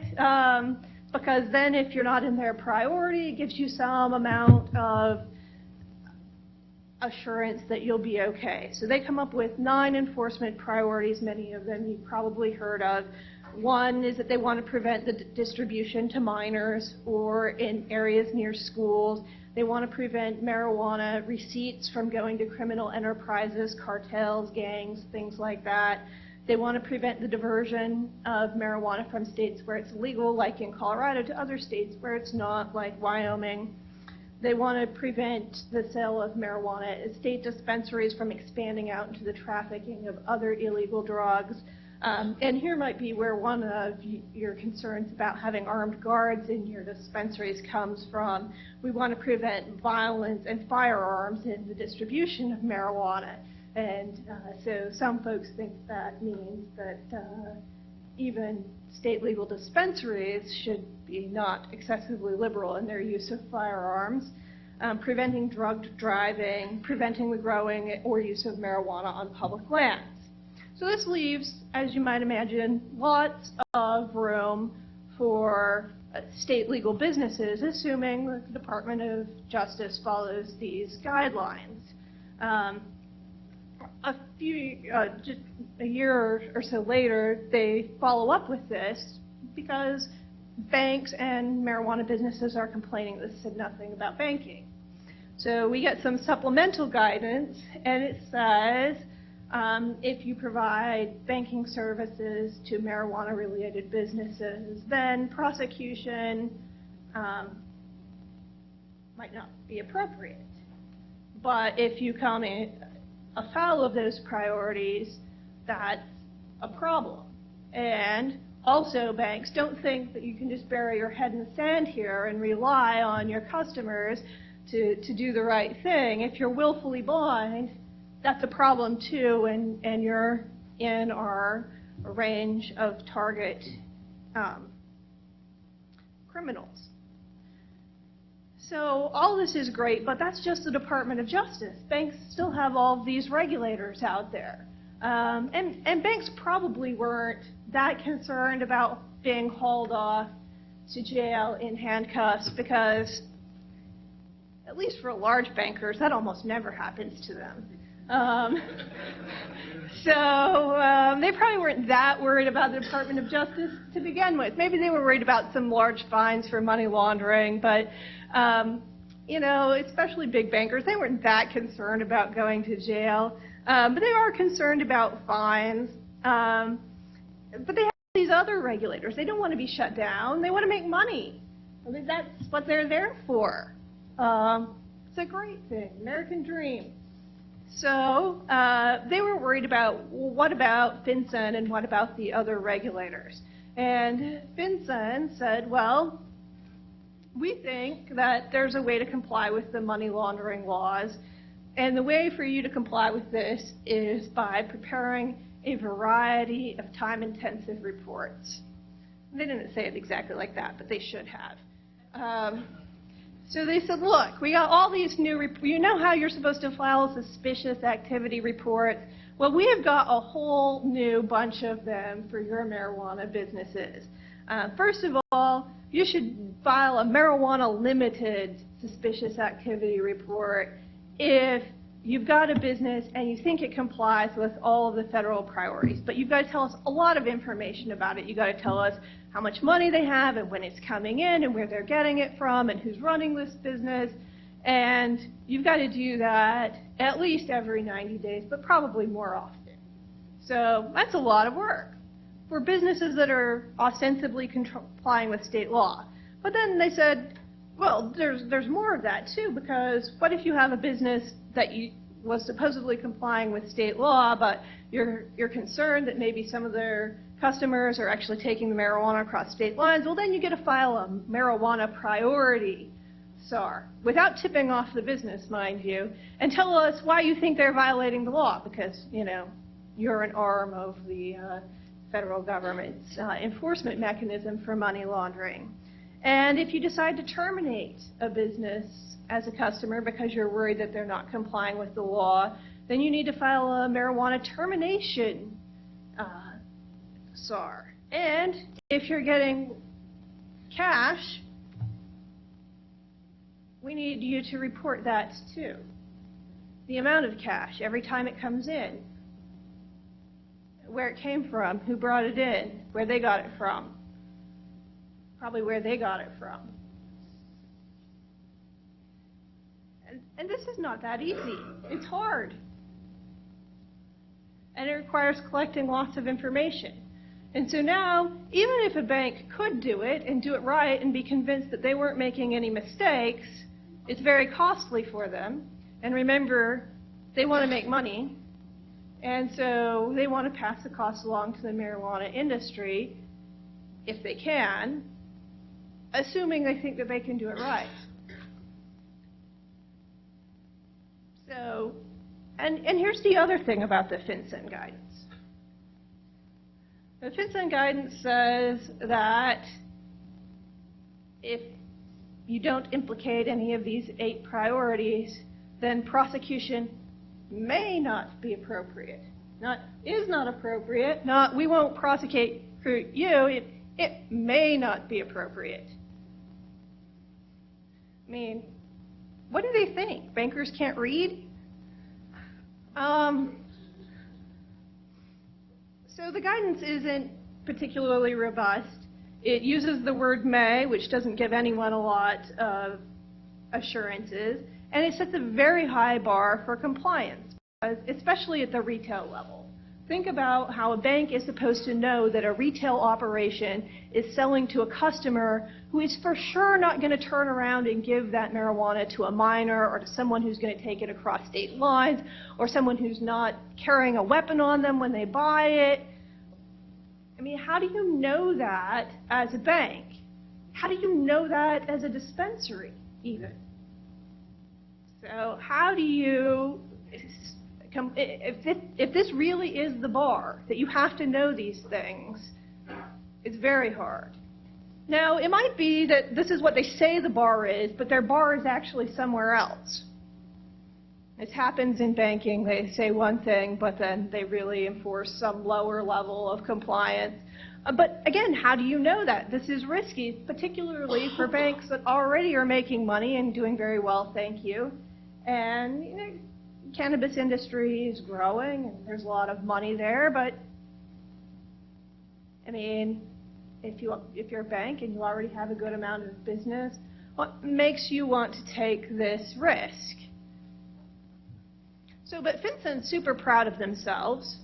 Their director says we've solved the marijuana banking problem, super proud of themselves. And they say, we know it's working because we get these SARs, and so we know that people are banking the marijuana industry. And we say, oh really, how many SARs have you got? And they say, we have got SARs from 320 financial institutions. That's banks and credit unions. They also got a few SARs from some securities firms, some money services businesses, that's like Western Union, a few from casinos. Okay, so 320 banks out of 13,000-ish. They don't tell you what kind of SARs those are. So some of those are marijuana termination SARs. Some of those are from financial institutions that figured out they were banking a marijuana business and cut them off. Some of them, it's for, those marijuana priority SARs, so they figured out that the business was doing something wrong and they turned them in. So it's not clear at all that those 320 financial institutions are ones that are voluntarily banking the marijuana industry. Anyway, so if FinCEN tells you the problem is solved, they're wrong. And another limitation, of course, with Department of Justice and FinCEN guidance is that it's just guidance, and that it can change with whoever might be enforcing the mechanism at a particular point in time. And so it might be that the Trump administration does not see marijuana exactly the same as the Obama administration did.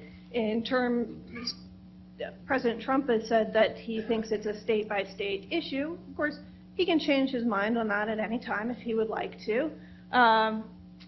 Jeff Sessions, I get to hear a lot about what Jeff Sessions thinks, living in Alabama.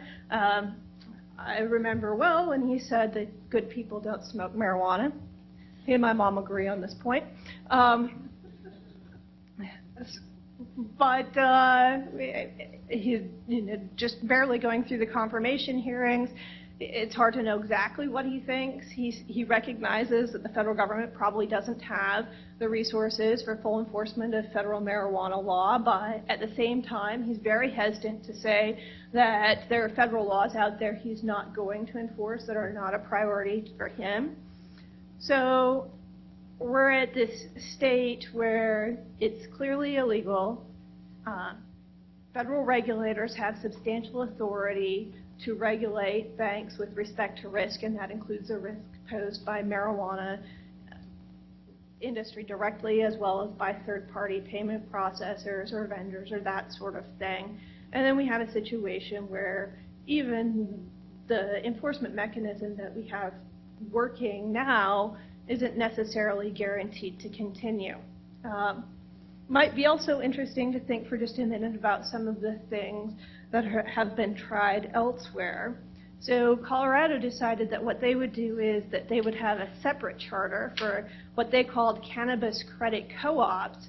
They were going to be financial institution-like things that were chartered by the state of Colorado. They were going to be owned cooperatively by members of the cannabis industry, sort of like a credit union. But they said, well, one way we're going to keep the federal government out of our businesses is we're not going to have them be federally insured. And so then that way, at least we don't have the problem with the FDIC or the NCUA looking over our shoulders simply because they're providing share insurance. And we don't have to go out and find private share insurance either because they're just not going to be insured. And this is just what the industry is going to have to live with because they're different from everyone else. And it seemed like a good idea at the time it was passed. But when they were writing the bill, they came up with a few things that were designed, I think, to make the state not be a target. So they said that these co-ops had to get access to the Federal Reserve System, which meant that you had to convince the federal government that this wasn't money laundering. But it is money laundering. So that's a problem. And they also said that you had to comply with all federal law.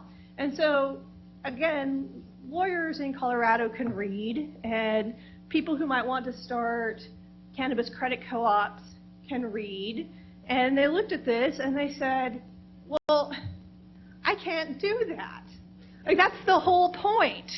And so there are no applications for cannabis credit co-ops in Colorado because on its face, you couldn't do that. That was the whole point of having something different.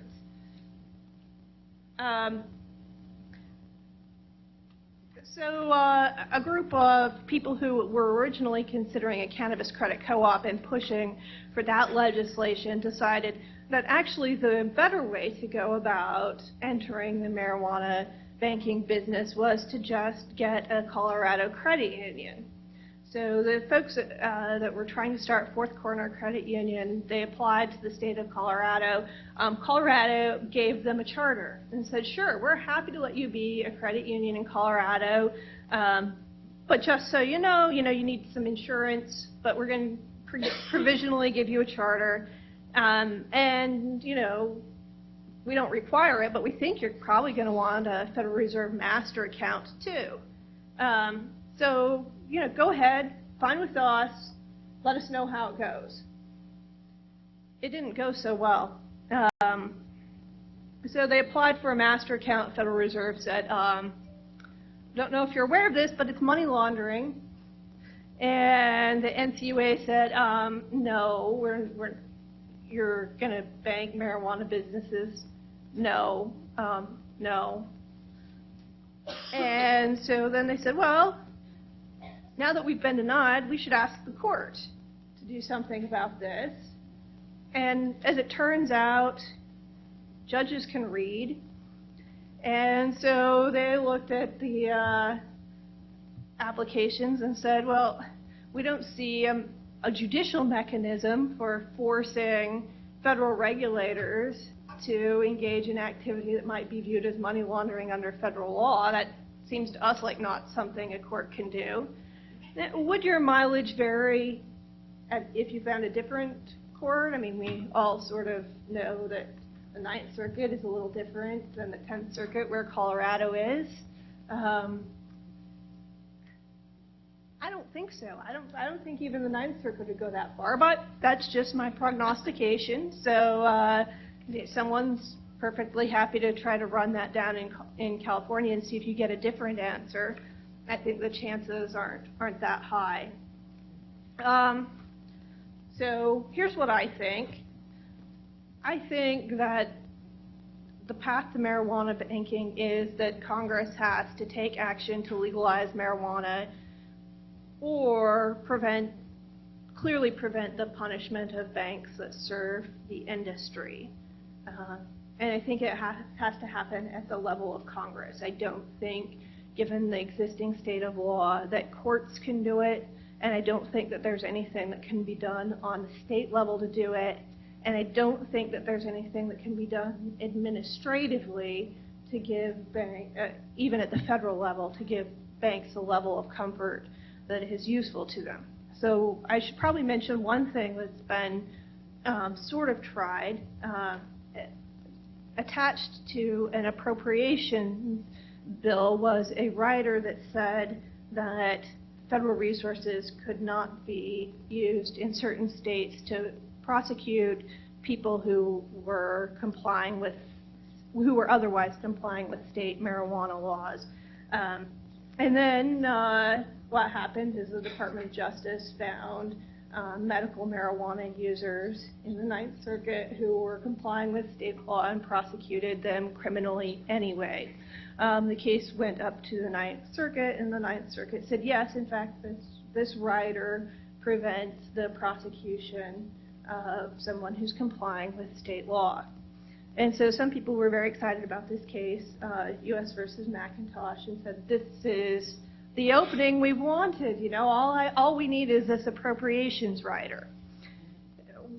Why it doesn't work this way for banks, I think, is that you've got to understand what banks were concerned about from the beginning.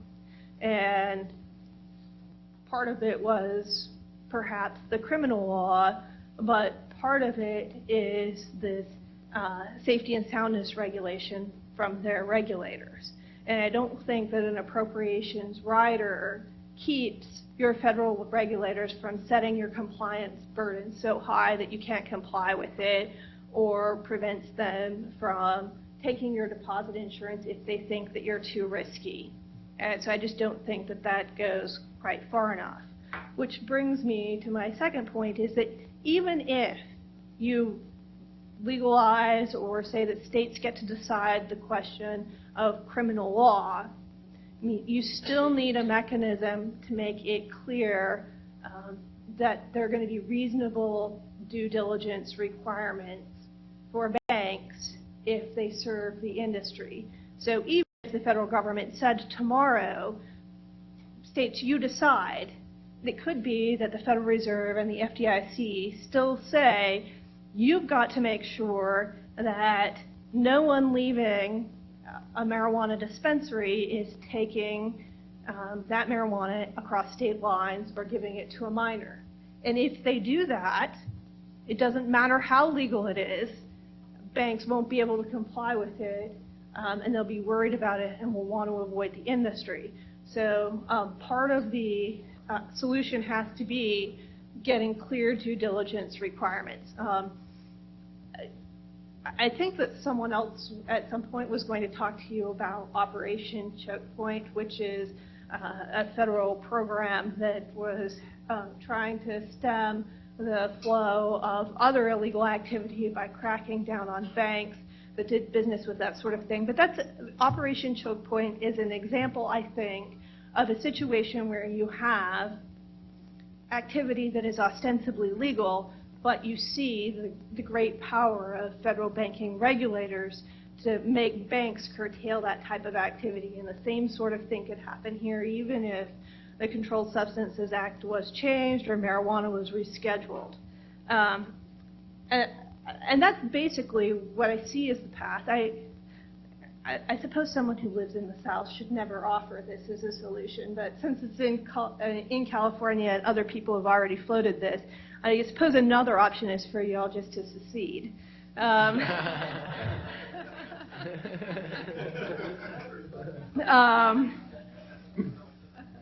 Professor, can I ask a question? Yes, please. So one and two, the relationship, is that, are you stating that as an and or a or relationship? I think you need both.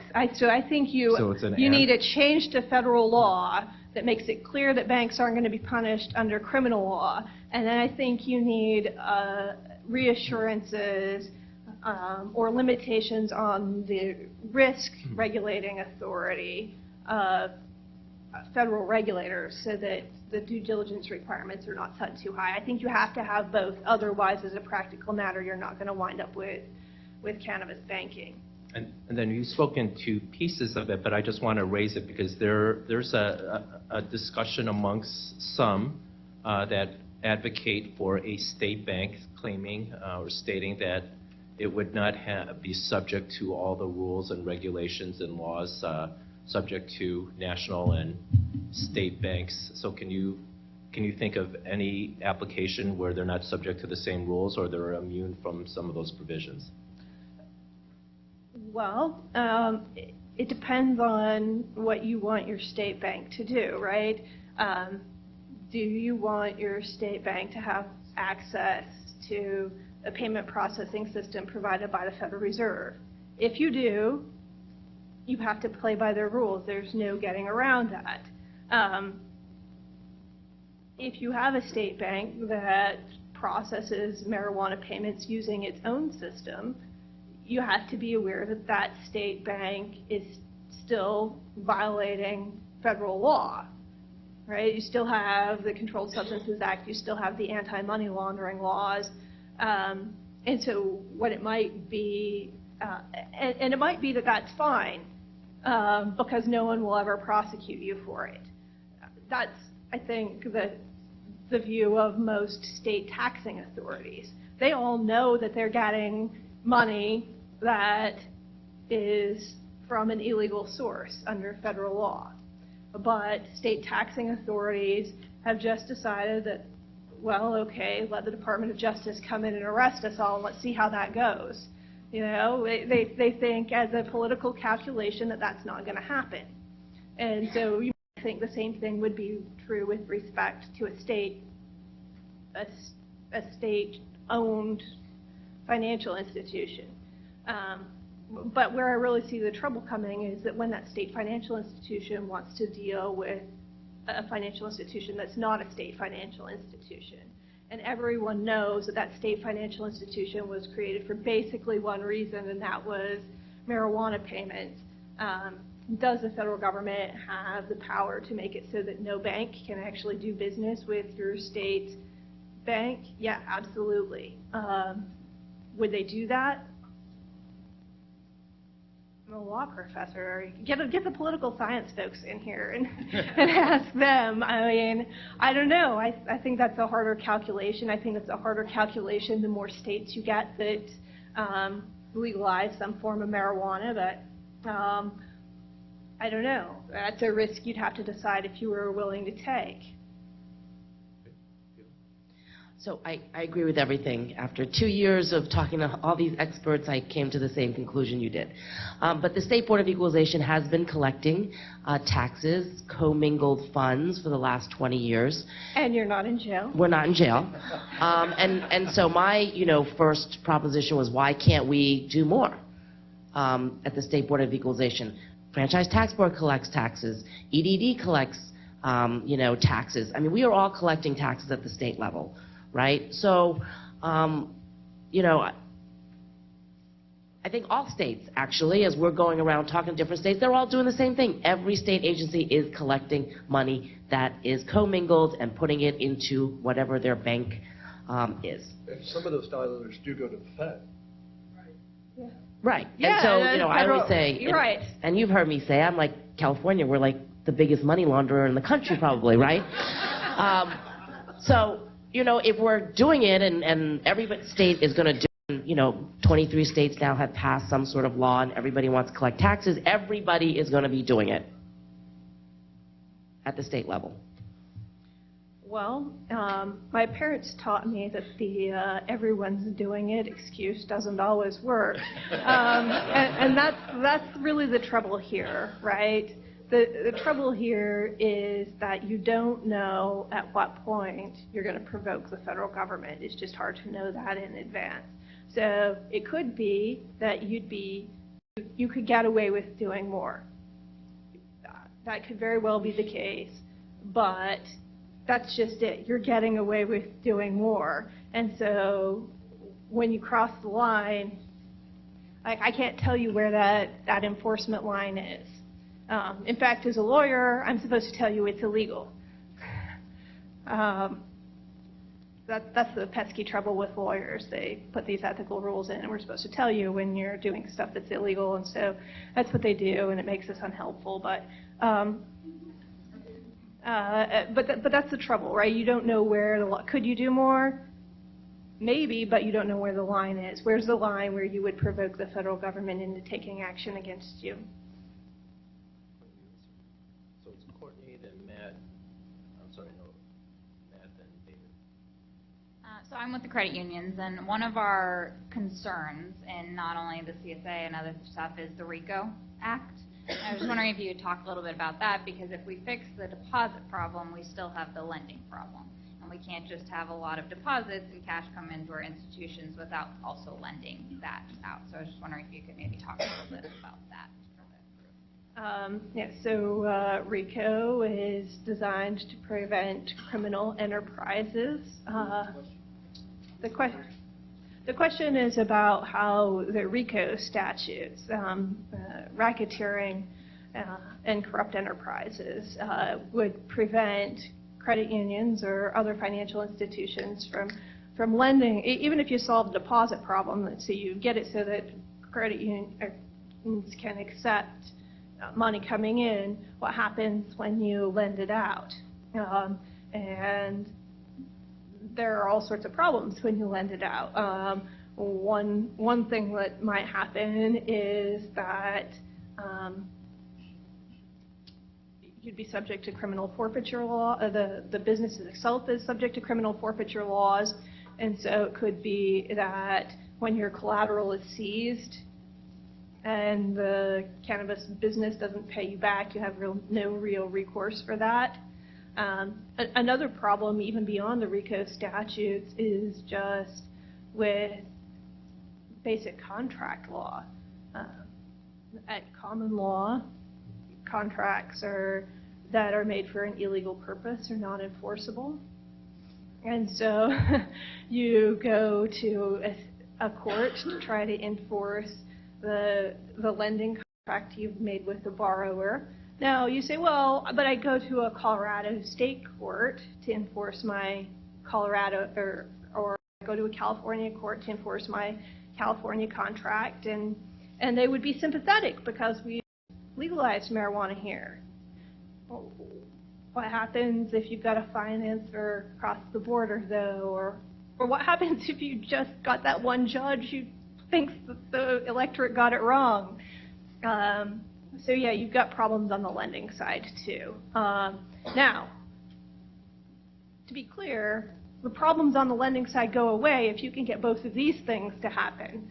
Right? If you don't have a RICO problem if it's no longer illegal, or if you can't punish the industry for banks that serve the industry. Same with your due diligence requirements; they go way down too. So if you use this way to solve your deposits coming in, I think you also solve almost all of your back-end problems on lending too. But yeah, lending's hard and financing is hard. For those who are interested in the forfeiture issue that Professor Hill raised, that's going to be part of the discussion in the next working group meeting. Matt? Thank you. Professor, can you talk a little bit about the process of clarifying the due diligence requirements? Would that be through rewriting the regulations themselves or through some clarification process done by a regulatory agency? How might that come about? So I think one thing is that you could just do it with congressional action, right? You could spell out a safe harbor in a federal statute that said, if you've done these 5 things, we're going to presume that that's the gold standard, and if it turns out that some marijuana escapes across state lines, the bank's not responsible. So you could use congressional action to say, if you've done these things, you fall within a safe harbor. You could do the same thing with regulation. The trouble with regulation, administrative rules, is that you have to convince the regulator that they want the rules.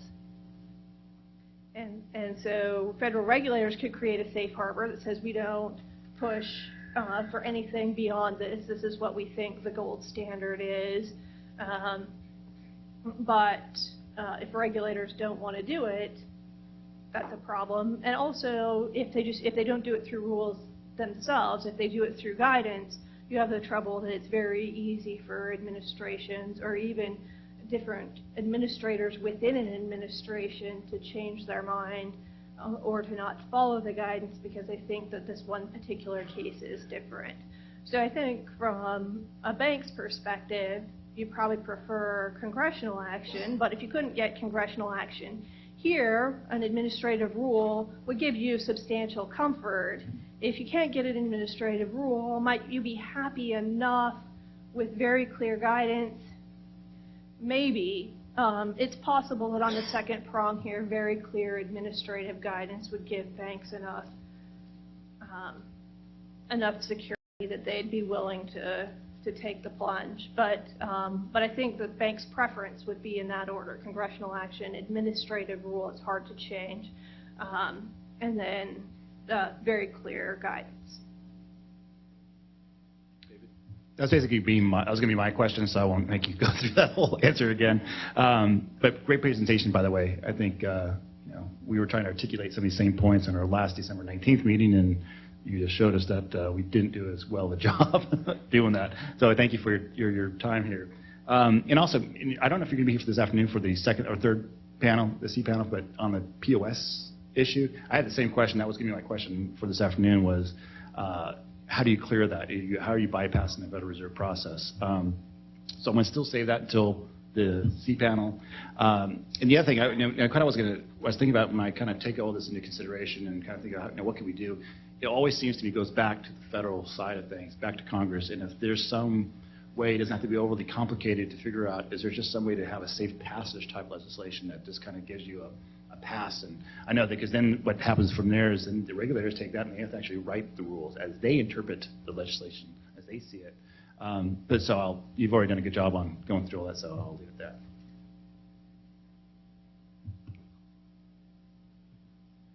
Thank you very much for your presentation and your article. It was really very informative. On the question of, back to the public bank question for a second, and on the question about whether the federal government could prosecute the state for running a public bank. And this is a little bit more of a constitutional law question, so I don't mean to put you on the spot about it. But what about the argument under sovereign immunity, Article 10 of the Constitution, that says powers that are not specifically given to the federal government are reserved to the states? What do you think about that kind of an argument with regard to a public bank? So first of all, I do my best to avoid all constitutional law questions. I said it might not be fair, so I apologize for that. So the trouble is, though, still, I think that it's clear that the federal government has authority to promulgate at least some rules with respect to criminal law. And I think it's also reasonably clear that those laws are fair game for states. So if the state decided it just wanted to run a cocaine producing outfit, if that was your way to make money, I think that no one would have trouble on a constitutional law level when the federal government shut them down. The trouble with constitutional law, as I see it, which is why I don't do constitutional law, is that it's not actually law. We have a constitution that is written down that 9, or I guess now 8 justices on the Supreme Court get to say what that means. And we don't really have any idea for sure how it comes out, because the framers never thought about what's going to happen when California has marijuana that they want to be able to be sold and it's illegal under federal law. So I think that there's some reason to argue that if they did prosecute the state, the federal government would have authority to do that. Would the Supreme Court, who would have to ultimately decide that. Would the Supreme Court decide that? I don't know. It probably depends on when it comes up, who's on the court. I mean, this is why most professors love con law. It's because they just say whatever they think and they can't be wrong.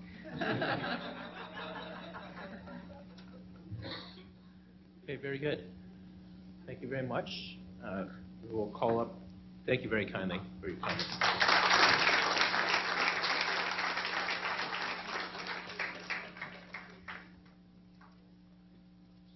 Okay.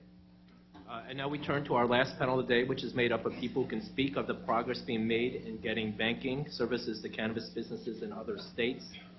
We have with us today Rick Garza, Director of the Washington State Liquor and Cannabis Board, Cora Parker, Deputy Treasurer for the State of Oregon, and Kenneth Burke, Co-founder and CEO of PayQuick.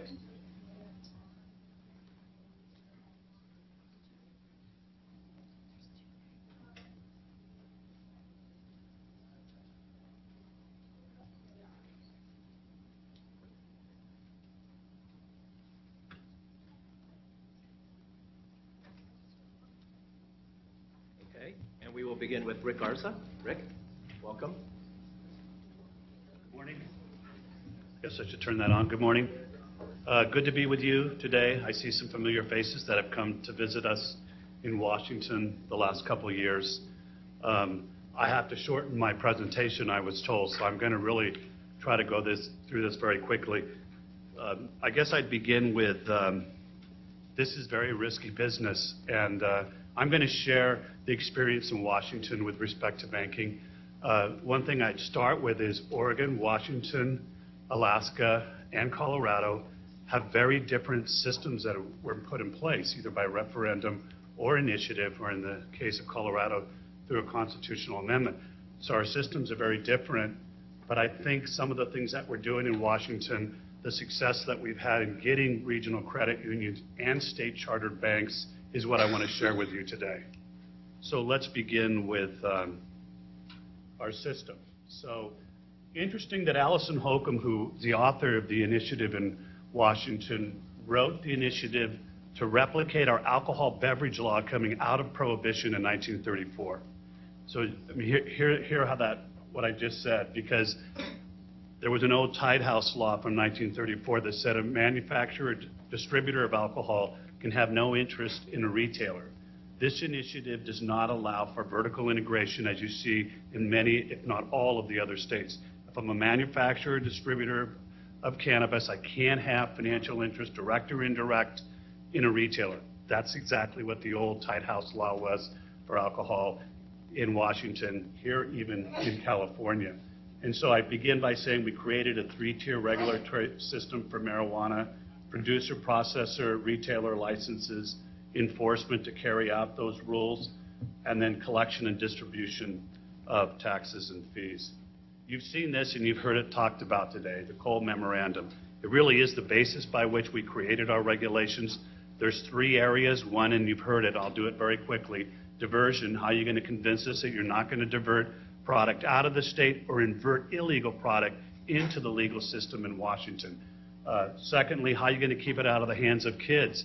I have to be 21, like alcohol, to possess or consume marijuana. What did you do in your state to address that issue?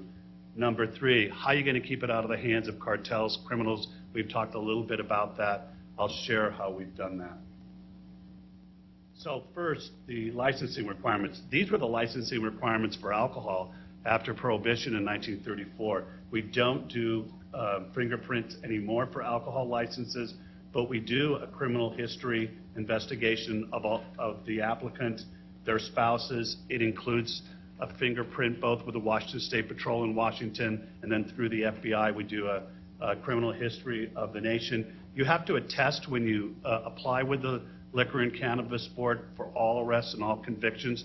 There's a point system that we have, just like we have for alcohol, but that's really unique to anything else that we do in Washington. We also do a financial background investigation. Where did you get the source of funds to acquire the business? It's probably very similar to what you have for alcohol in this state. We have it for alcohol in our state. It goes even further. If I'm a financier, an investigator, or an investor, I have to go through a criminal background check. and a financial background check.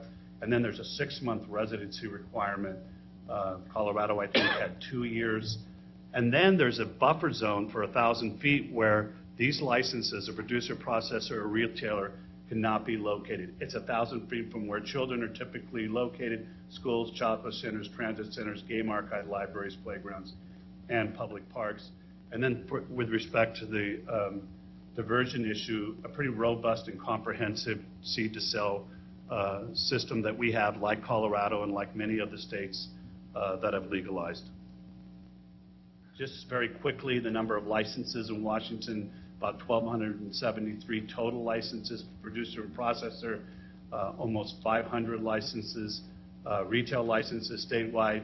I just take you back when the fiscal impact statement was done on the initiative 4 years ago. Do you know how many they estimated we would have with respect to growers and processors? 100 each.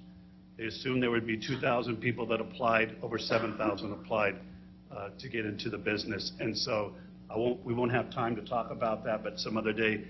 I'm thinking of Lori right now, the need that you'll have to regulate. I can't even imagine California. Washington, it's difficult enough with the number of licensees that we have. There's so much information that's been asked over the years. We actually have a dashboard at our website where you can go and look at where all the retail locations, all the producer-processor locations are. And as you can see, it's pretty spread out around the state. We have enforcement trends that we look at as an agency, the growth of the industry, marijuana complaints. Like the alcohol industry, the industry likes to call us up and let us know what the competitor's doing or not doing. And then you see the top 3 marijuana violations: failure to utilize or maintain the traceability system, sell or service to minor. We do compliance checks for our retailers, just like we do for alcohol, 3 or 4 a year for each of them. Pretty aggressive, even more aggressive than we have for alcohol. You can see the compliance rate. It dipped in May of 2016, but typically right now, our compliance rate, youth compliance rate for marijuana is about 93%. And then our sales activity, you can see $260 million first fiscal year 2015, almost $1 billion last year. Here we're only a little over halfway. We assume we'll have sales of about $1.5, $1.6 billion for the current fiscal year. We're averaging 4.3 million in daily sales. You can see the excise taxes that are being collected below that. Again, take a look at what the initial forecast was for projections for excise taxes that would be collected. We've doubled and almost tripled those. The estimate, the original fiscal estimate of how much money would be collected was somewhere between, and literally it said this, between $0 and $2 billion over 5 years, because nobody knew how much business it would come the first 2 years. If you look at the first 5 years, it looks like it will be somewhere around $1.2, $1.3 billion in excise taxes that are collected. So, doing business with the marijuana industry. I gave you a couple of documents, and I wanted you to see those. The first one was something that came out after the FinCEN guidance was provided in February of 2014. And it was really the first memorandum that we sent to financial institutions in our state, sharing with them the kind of information that we have available at the Liquor and Cannabis Board for those banks. I also provided you a copy of a release of personal records. So typically in our state, what happens is the applicant goes, or the licensee goes to the bank. The bank then has them sign a waiver from the board that allows us to basically hand over the licensing file. So all the work that we did with respect to their criminal history, all the work that we did with respect to their financing is handed over to the bank. And another thing that happens is typically they'll ask through public records to get any information. It's either monthly or quarterly of any activity, any enforcement violations that have been issued against the licensee. In some instances, they've lost those accounts because of that. But what we were trying to do is create a transparent system between the board. A lot of this information is provided on our website and our banks. You can go into our website on a monthly basis, and our banks and credit unions do this. You can see what the sales are of that particular account, and then they can balance that against the activity at the bank. And so again, this is an opportunity to try to create transparency so that we're working pretty closely with the banks. I don't know how you're going to adhere to the Cole Memorandum if, in fact, people are allowed to transact with cash. So I mean, I felt like it was a little bit depressing to hear what Julie had to say, but it's true.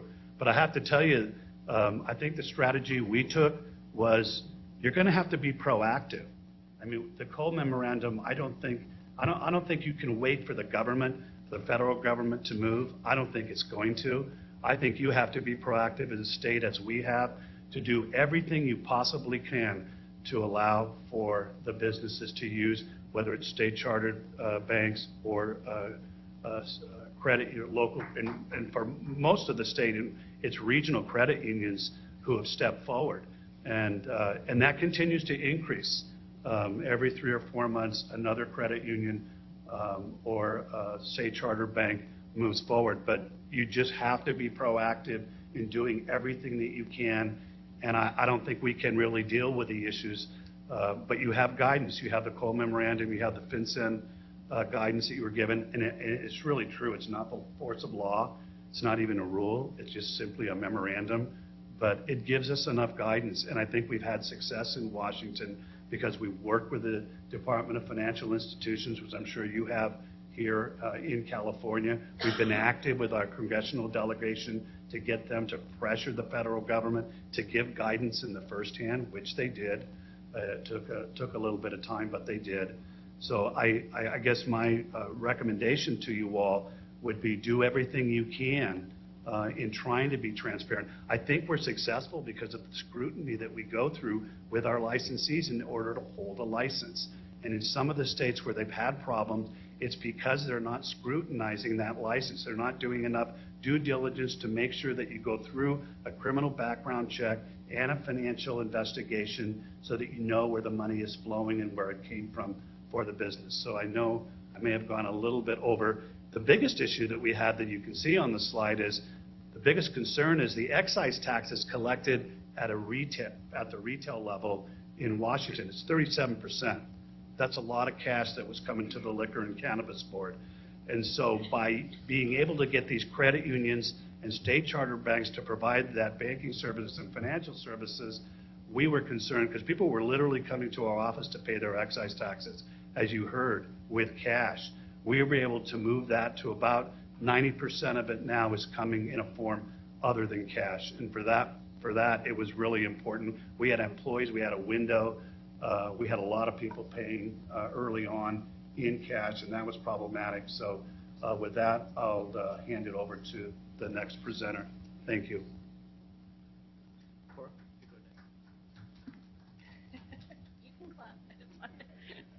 Okay, is this on? All right.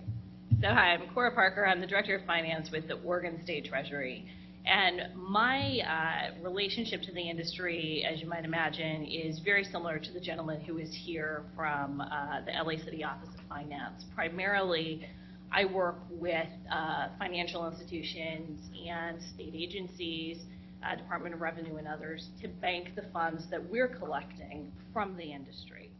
And while I know that's not the focus of today's conversation, I do just want to say that I think it's important for you all to make sure that you're running those efforts concurrently. I know the State Treasurer's Office is working with their vendor partners as well to make sure that all the doors and options are open with regard to those opportunities. I will tell you, though, we have had some of the same issues that the industry has had with regard to banking those taxes. And primarily right now, we are still in a place, very different from Washington, we are still in a place where from the retail sales tax collection perspective, everyone in the state has to come to Salem and pay in either cash or check to a central location. We then deposit those funds by cash vault. So an armored car is coming to that physical location and taking those funds to a location in Portland. That creates all of the same security and other issues that you heard some of the industry folks talk to you about early this morning. Right now, because the industry is largely unbanked, there's that sort of meshes well, maybe not the single location piece of it, but it meshes well with their inability to pay us by electronic means anyway. But at some point, the industry is going to find a solution, and so you as a state need to make sure that you are ready on the state side when the industry does find a solution. So I offer that because I know at the national banking level, there are a variety of opinions from all the major banks with regard to their willingness to bank these funds. And the nuances that they apply to those get really, really tight. And it's something that you are going to need to work with from your perspective. With regard to banking the industry, you've heard a lot of the things today. We were not nearly as coordinated as you are or as Washington was as we started in Oregon. Initially, there were a number of tech startup firms and others who were coming and visiting us, and I think the challenge that they had, and you can probably speak to this, there was no single place to come and have that conversation.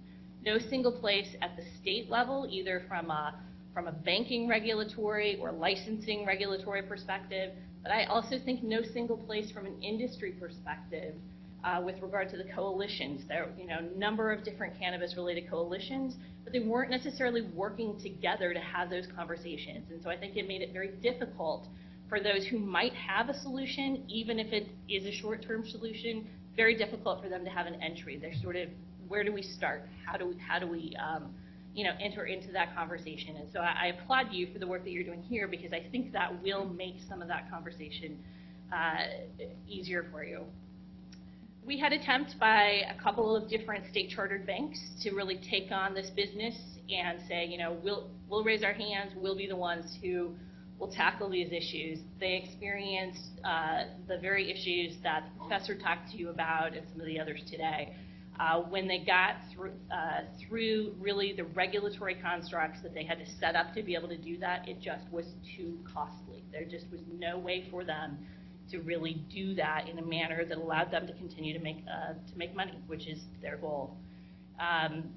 We have experience with a number of calls to create a state bank. Oregon happens to have a constitutional prohibition on such a thing, so unless there were an initiative or a legislator somehow saw to it to make a change there, we don't have the ability to do that. But as the professor mentioned, I think even if we were to move to that level, we would still then just hit all of those same regulatory and legal constructs and issues that the financial institutions are today as well.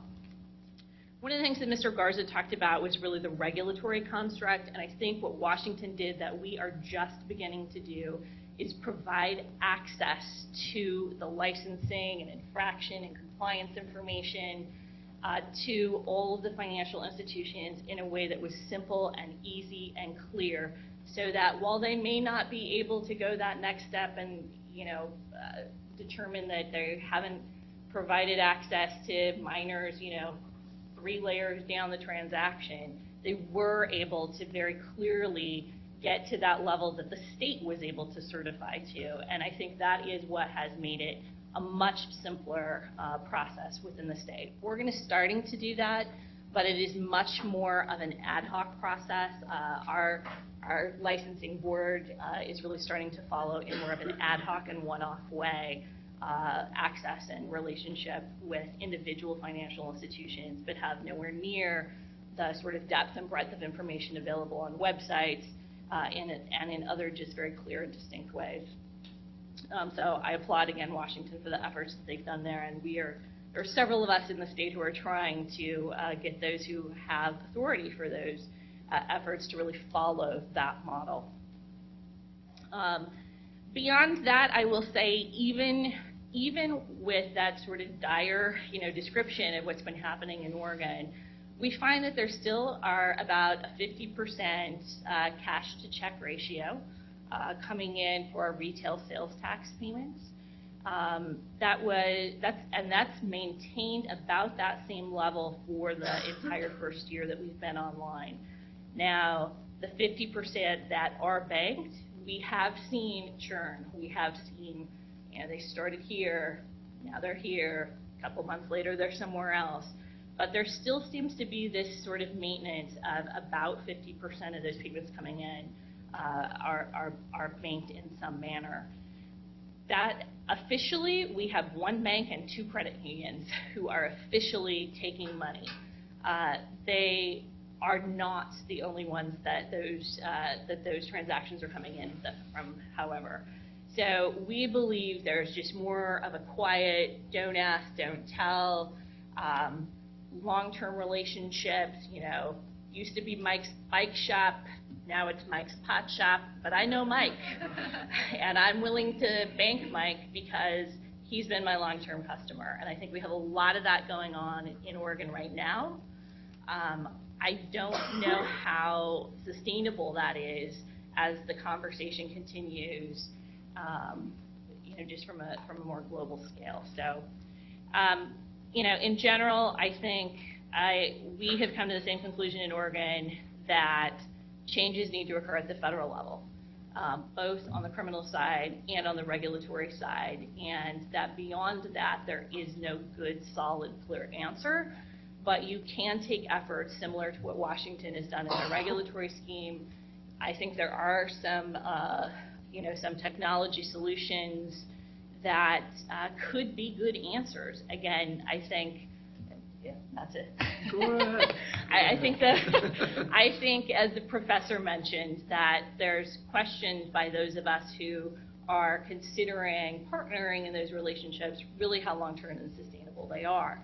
But they may be long-term enough that they get you through the level of conversation that, frankly, you're going to be able to bring to bear at the federal level. So, I appreciate the opportunity to speak with you, and I hope that we can partner with you as you take the conversation further, because we just look forward to you helping solve some of the challenges that we're all experiencing. So, I'm sorry, Kathy, I understand, Mr. Garza, you have to leave pretty soon? No, I'm good. You're good? Okay. Thank you very much, everybody. I really want to applaud Washington and what they've done. There's a reason that we started our business in Washington, and that's because of a number of factors that I'll go through in a minute, but let me explain for a second what PayQuick is and what we do. We're a compliance company. First and foremost, we are a compliance company that has a very sophisticated e-wallet that allows for electronic payment along the entire supply chain, both from producer-processors to retailers, and then from consumers to retailers as well. So a consumer can pay a retailer, and a retailer can pay a producer-processor. And the way we do that, and the way is through compliance. We have a full BSA AML compliance program. One thing that helps us incredibly is that we can fill in a form and send it to the Liquor and Cannabis Board in Washington and get the marijuana business's license application.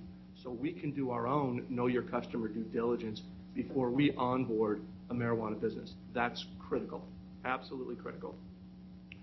We go out to our businesses 4 times a year, and we do an on-site compliance assessment, and we're looking basically for 2 things. We're making sure the business is complying with state law, and we're making sure that they're not implicating any of the 8 enforcement priorities in the Kroll memo. We file the marijuana limited SARs, marijuana priority SARs, and if necessary, marijuana termination SARs ourselves. We're a federally registered money service business and a state licensed money transmitter. We share all of our due diligence information with our partner banks who bank us, so they have an added level of know your customer due diligence through our platform. And the other thing that really makes it work in Washington is their seed-to-sale traceability system. And what we've done is we've reverse engineered the seed-to-sale traceability system, and we trace the money from sale all the way back to the seed using that barcode system. And when you do that, you can ensure that no money from illegal marijuana sales is getting into the banking system. And that's really, I think, one of the things the banks are most scared about. And what needs to be solved is they need to be assured that no money from illegal sales is getting into their bank. And that's what we do by reverse engineering the seed-to-sale system and tracing every dollar from sale back to seed. There are 2 main components of our business. We have a business-to-business component serving businesses, and we have a consumer component. On the business-to-business component, we've been dubbed the PayPal for pot. And the way that works, like on PayPal, if you buy something on eBay, the buyer logs into their PayPal account and sends the money to the seller. With PayQuick, it works the exact same way.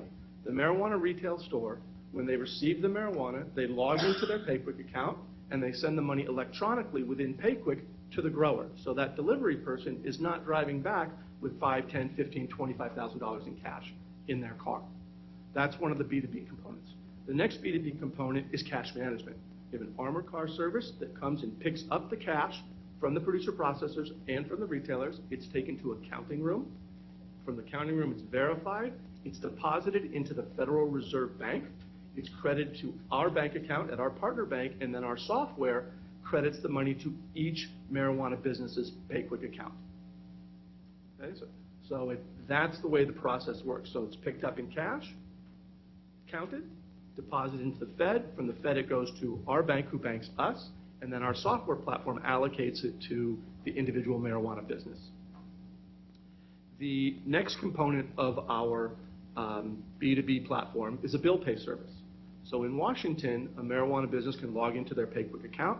They enter a creditor, their creditor's information, their insurance company, their gas company, their landlord, whatever it happens to be, and we cut a physical check and mail that check to that business so that they can still don't have to pay their landlord in cash.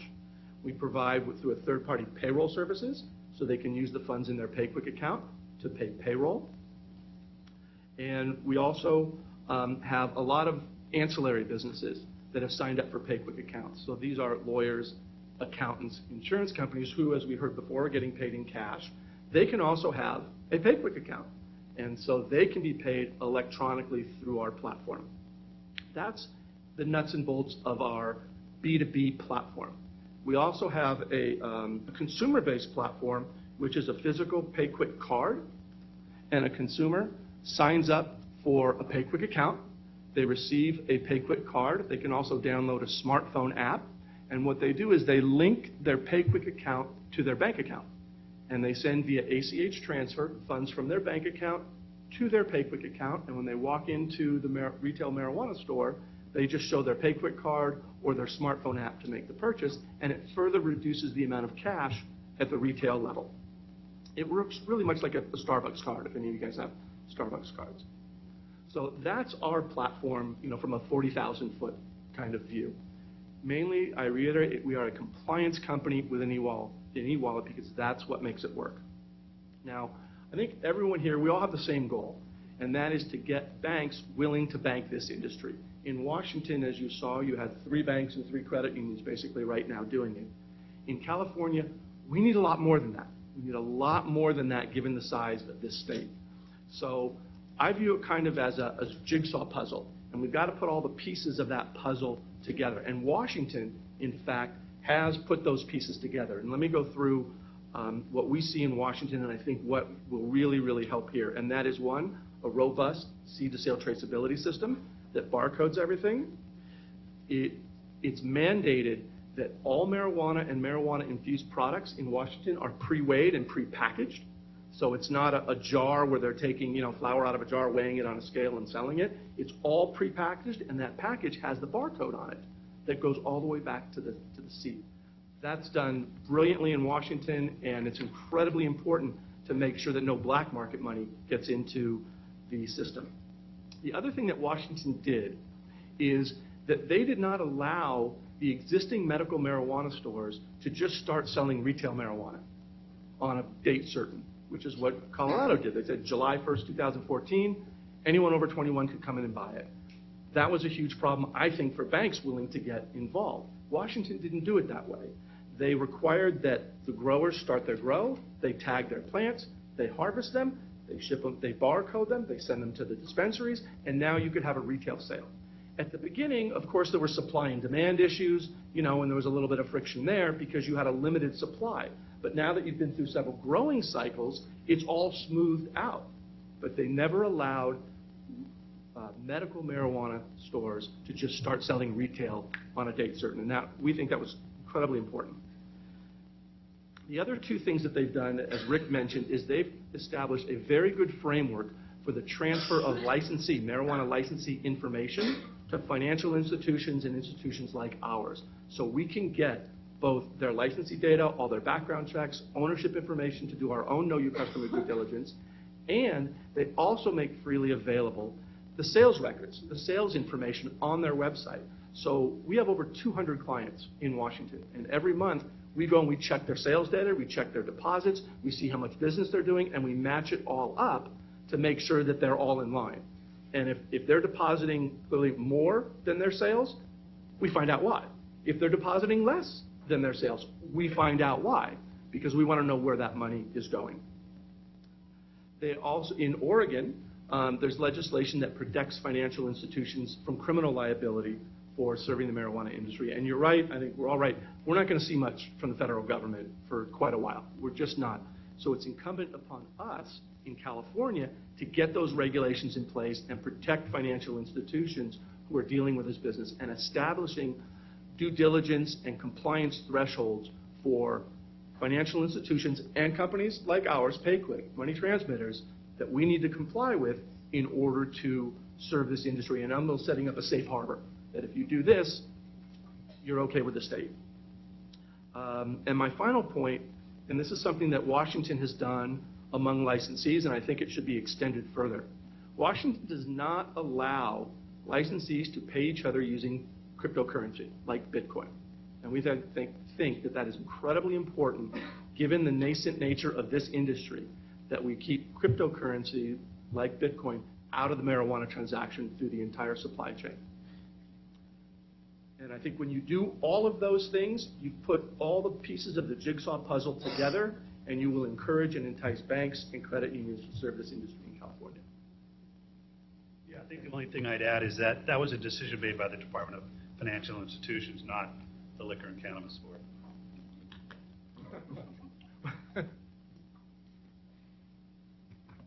I just had a couple questions, and one was, Mr. Garza, I was looking at your compliance rates, and somewhere in March of 16, you had a 10% drop off.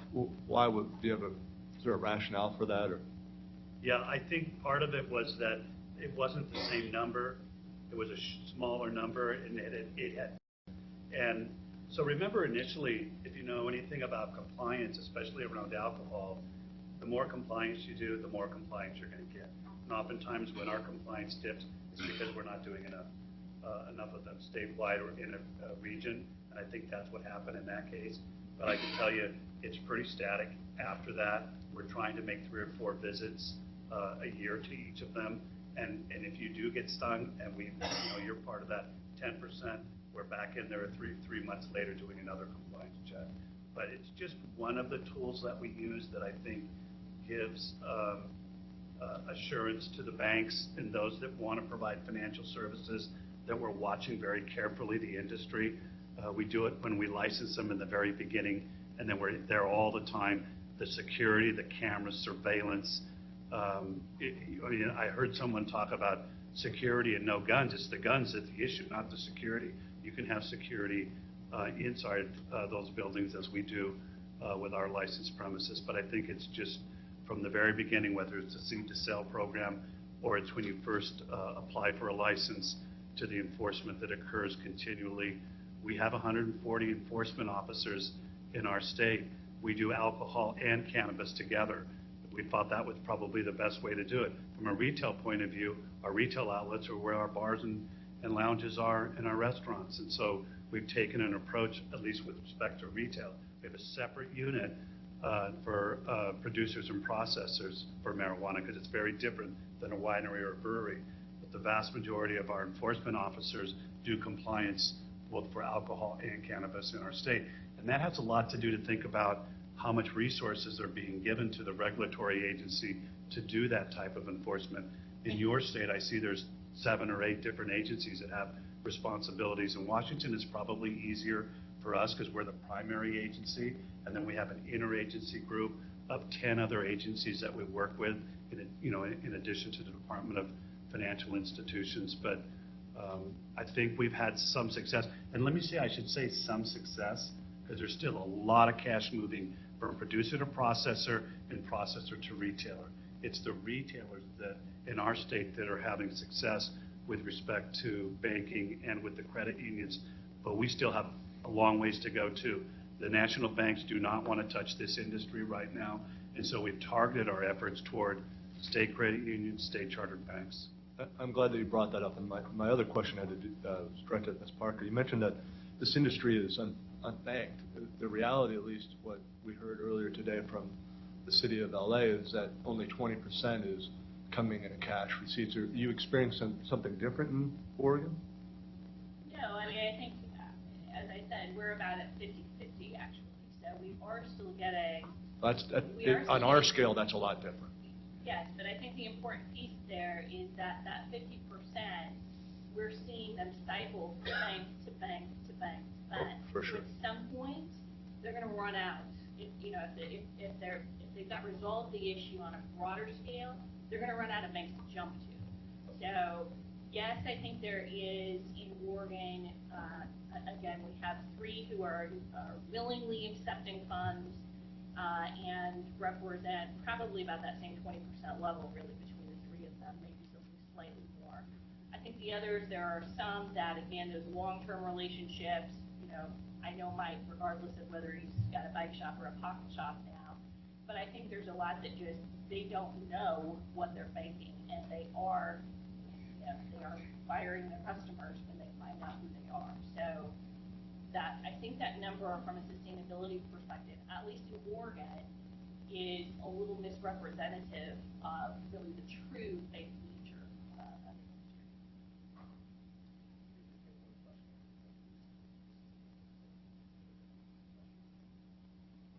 Real quick, Mr. Garza, you alluded to the scope challenge that we're facing here, given the number of businesses. One of the big concerns when we put these regs together was dealing with audits and the efficiency of audits. And I'm just curious, everything I'm hearing today is that the more transparency and the more daylight there is, the more comfortable this is going to be. Do you have any insight about how to improve the efficiency of audits, flagging suspicious activity? Is there anything we can draw from you guys specifically to get that information efficiently? Well, with respect to the traceability system, we have a marijuana examiner's unit of 8 people who literally are looking at that system every day, and there's red flags that come up.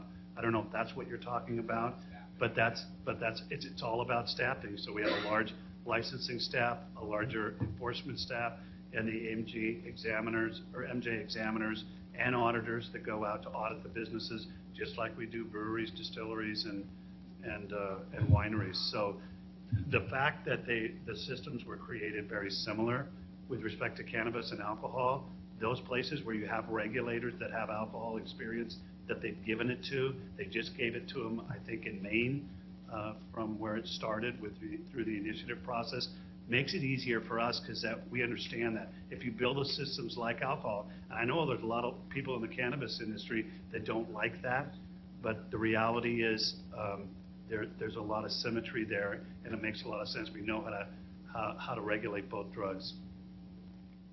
Okay. Thank you very much. Thank you. Thank you.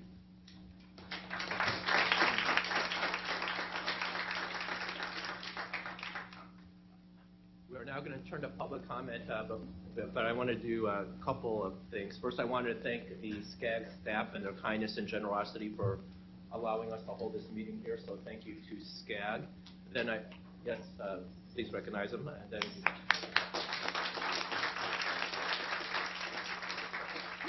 I wanted to recognize our former Lieutenant Governor, Cruz Bustamante. Cruz, thank you for joining us today. Let me repeat the instructions I gave earlier. If you wish to make a comment, we ask that you fill out a request to make a public comment form, which can be found with one of my staff members. Please be sure to include your name and organization, as the information will aid our working group as we revisit those comments. To keep us on schedule, I ask you to keep your comments to 2 minutes. We'll be watching the clock. Please do not take it as a rebuke or reproach of the chair if I ask you to stop at the 2-minute mark. We want to make sure that we create enough opportunity for as many people to speak as possible. And then let's begin with the public comments. So I will call, as I stated earlier, 3 individuals at a time. So the first 3 are Adriana Sanchez, Tom Fleming, Lisa Sundberg, to be followed by Larry Lipman, Ken Hammock, and Sherry Franklin. So Adriana, Tom and Lisa, please proceed to the podium. And please introduce yourself for the record, please.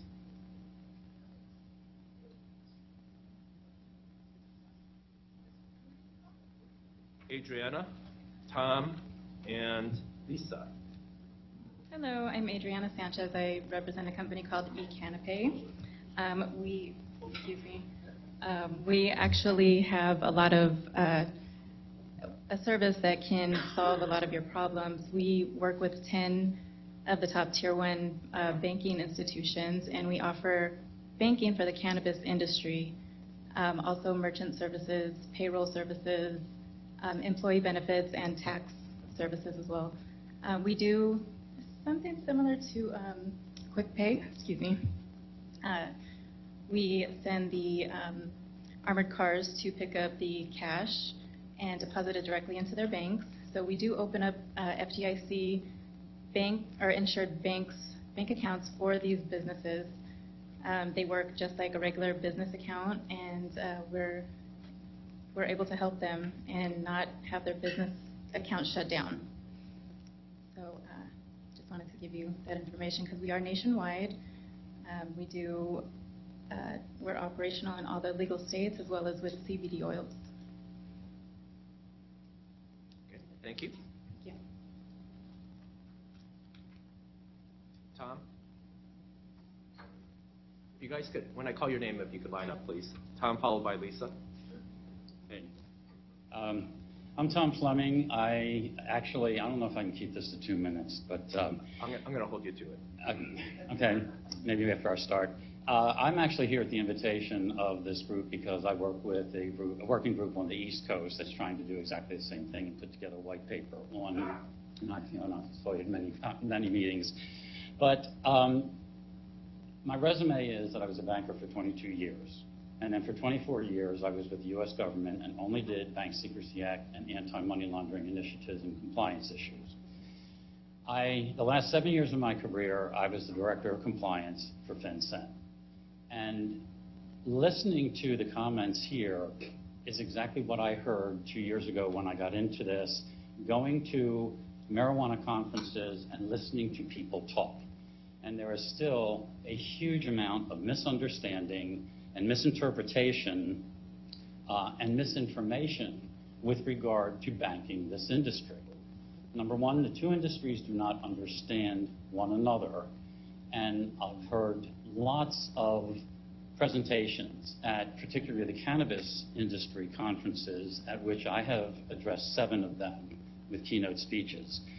And I've heard the same things here today where people are trying to interpret the Cole memos and the FinCEN guidelines and talking about the inadequacies, poking fun at them, and talking about the problems are created by the banking industry. And I'm sorry, all of this is just not true. I take a totally different approach than most of the people who have been talking here and at these other conferences. The reality of the situation is that marijuana is a Schedule I drug. It is illegal, period. That's what we're dealing with. Now, there are parts of the federal government that have made exceptions to this simply because they're trying to address issues that on a larger scale can't be addressed.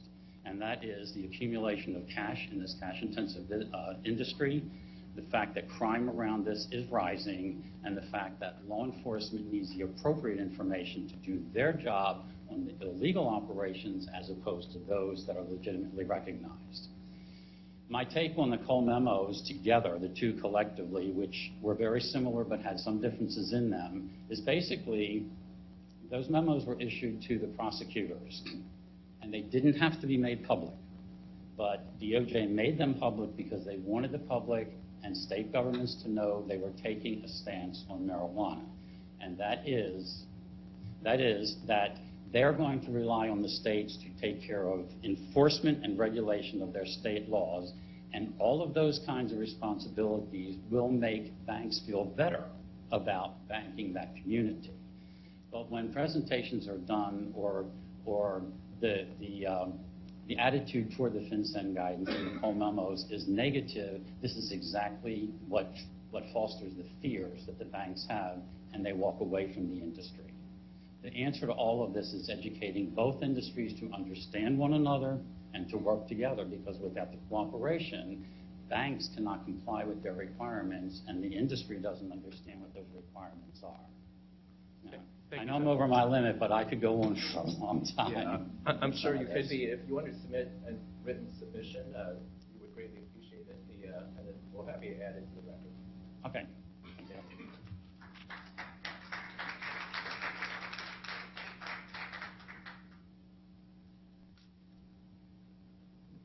Hi, I'm Lisa Sundberg. I am a member of the Trinidad Rancheria in Northern California and Humboldt County. We're one of 7 tribes in that area. And I'm an advocate for legalizing cannabis in my community, as well as I'm involved in economic development in Indian country across the country. And we've seen a lot of this. I was actively involved. I was VP for Indian Gaming of a financial company that helped put a whole financial infrastructure inside the gaming industry for our piece of it, which we became the largest gaming industry in the country. And as I came home, I started to look at what was going on in the cannabis industry. Eureka, I mean, it's my backyard. Humboldt's my backyard, and I want my tribe to participate in this industry. But, so we have to look at things like how are we going to leverage our sovereignty, just as well as we ask the same questions of, what's going to happen to us whenever we get to the Supreme Court, just like you guys do in your situations. We've had to deal with financial situations and accountability and regulatory processes, not only in Indian gaming, but also payday lending and online gaming. So those kind of things all come together as well. But what I do encourage you, with any brand new piece of the industry, whenever you're on the innovation side, you step out. The first tribes in California that stepped out, you heard some of them got shut down and closed down and things like that. And you're going to see, when you run out in the field, you're going to see who's going to throw arrows at you, right? Who's going to be shooting at you and where are they coming from? So, I like to play in the innovation side. I like to go out there and see and figure out how we can build regulation. And in California, I have studied tribes that started going around trying to find out what tribes have actually been able to create cornerstones. And it's been done in California, and it's transparent models. And so I highly encourage you guys to look at the fact that this timeline is coming, but we need to create safety for people to put their money in. Eureka's high crime rate and things like that, I worry about that with my own people. And so I just encourage you to get behind those companies. I'm working right now with Expo, as just one of them. You won't know until you test, till the rubber meets the road, who's really going to be able to pan out in this industry. So anyway, thank you for your time. Thank you, Lisa. So we can have Larry, Ken, and Sherry.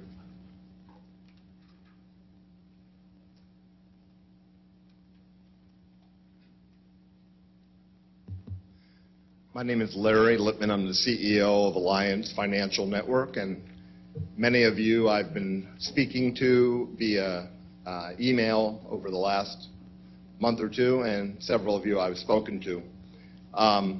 Next door at the Sheraton after this meeting at 2:30, a gentleman in the back, Mr. Schaefer, has allowed us to hand these out to people that are leaving.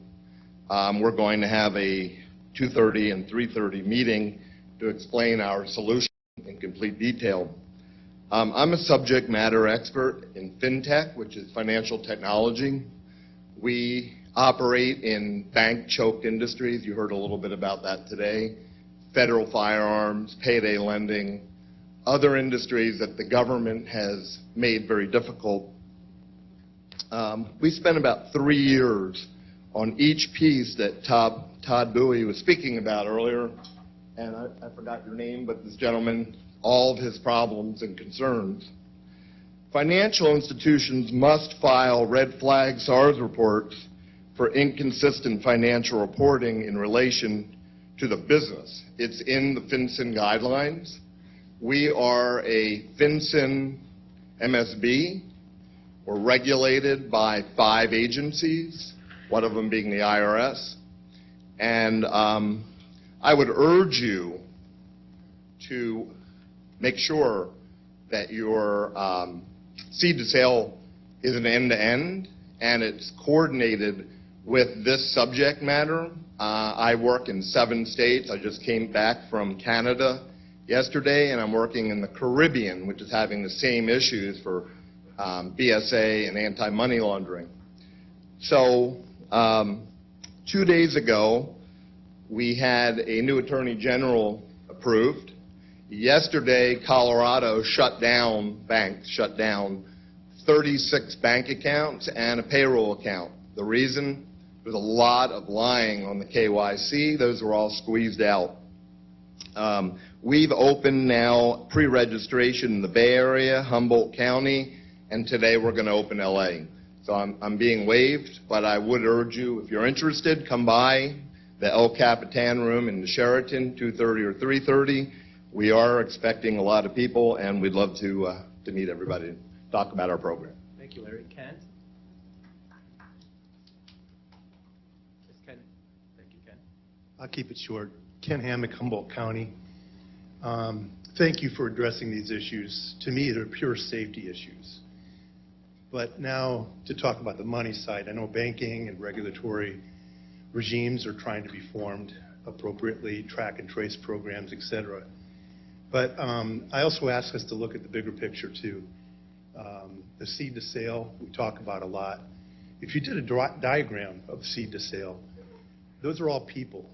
They start with the seed and it's planted. The farmer's going to get that crop to market. There's going to be a distributor. There's going to be lab testing, all the appropriate things that need to happen. And then it's going to get sold to a patient or a customer. As that happens, I ask that we look at all of the different compliance costs, fees, schedules that are applied, taxations, tariffs, et cetera, excise taxes, all the way down through the whole thing, because it's great to see the gentleman from Washington putting up the numbers at $0 to $2 billion, I think was the estimates of how much excise tax revenue they might get. I don't know what it would be for California, but it's going to be big. And this is an industry, as you know from Humboldt County. We are recognizing it now. We passed our land use ordinance. And I just say, just keep in mind those cumulative costs to all the people involved, because we want the small farmers to survive this. And that's really one of our priorities. Thank you very much. Thank you, Ken.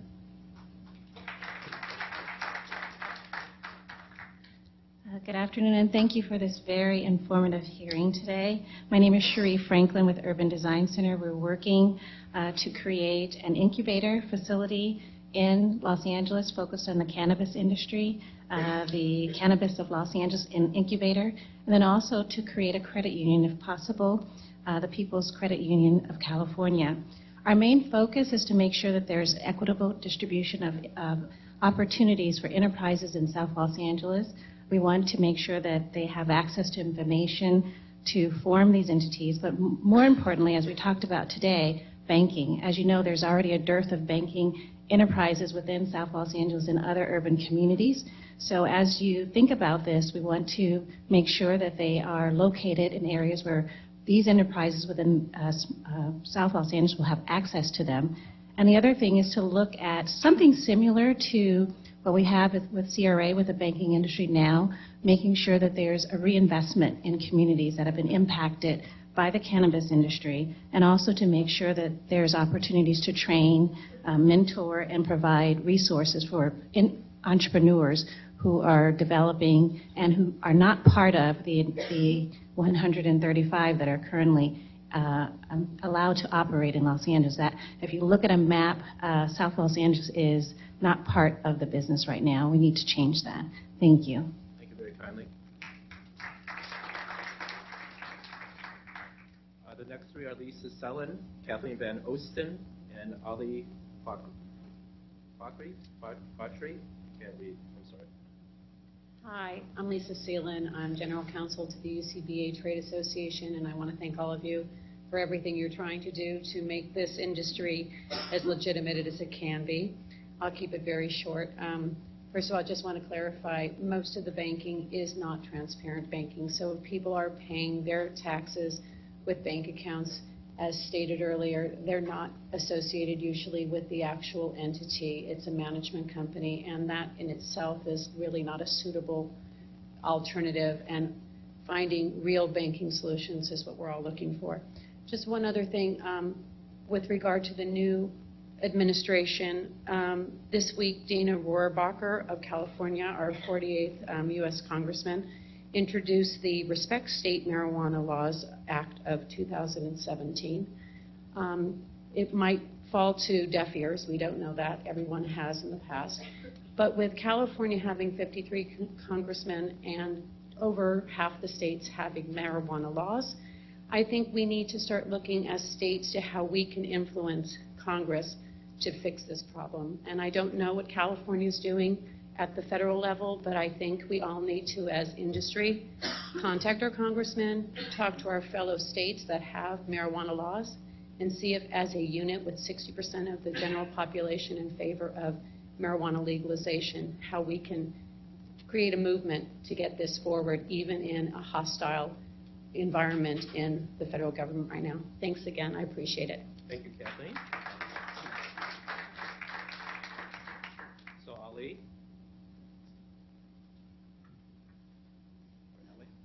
Good afternoon. Kathleen Van Osten, representing Caliva, which is based in San Jose. It's a vertically integrated entity. They do cultivation and have a dispensary. So I'm encouraged, slightly discouraged, and encouraged by the comments that were made earlier today by your presenters. I'm particularly encouraged by Mr. Garza's comments and the progress that they've made in Washington. There's I think, a good deal to look at with what they're doing.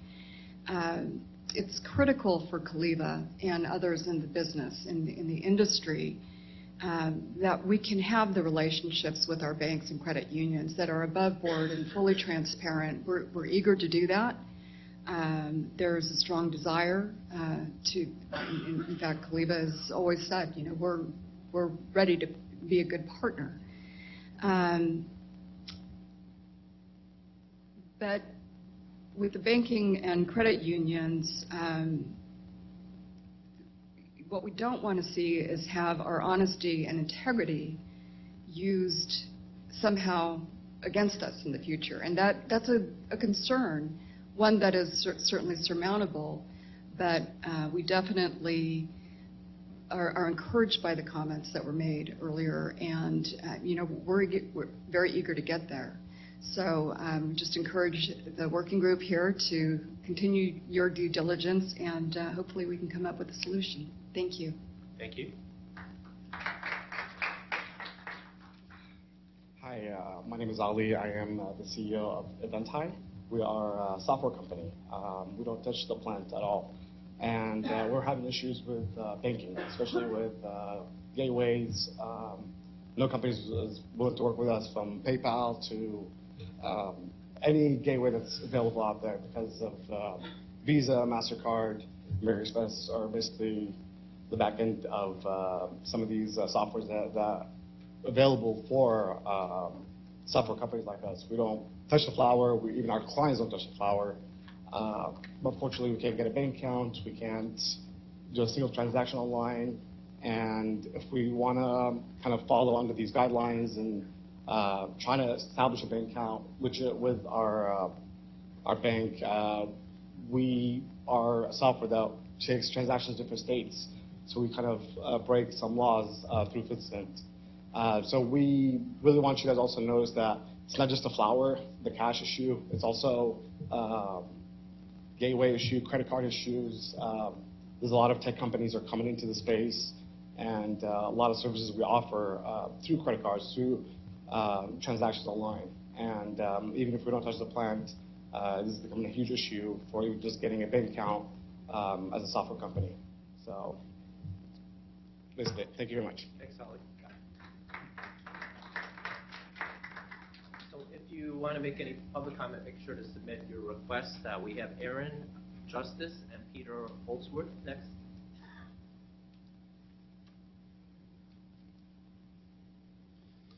Hi, good afternoon. My name is Aaron Justice. I'm the president of Buds and Roses, a property dispensary here in LA. I'm also a board member of the National Cannabis Industry Association. First, I want to thank you for forming this committee and working hard on this issue. And I'd really like to know how we at NCIA can help you help us. I'm sure my fellow board member, Khurshid, up here has mentioned it, but I just wanted to reiterate the point.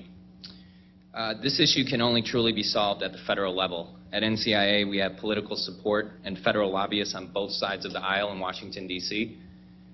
I'd like to make that connection with this group with any of the lobbyists that represent California. This issue must be part of the California federal policy agenda. We need that state muscle, especially from California, to be applied in the federal banking conversation. Federal legislation for cannabis banking reform will be coming back this year, and we need all the support we can get. We know we have bipartisan support for this reform, and we need your help to push this legislation over the edge and get it passed. State officials of Colorado, including Governor Hickenlooper, have been very helpful in D.C., and later this year I would like to say the same about the state of California. So I'll stick around to make connections with any of you, and I look forward to working together here in California, and most importantly, at the federal level. Thank you. Thank you.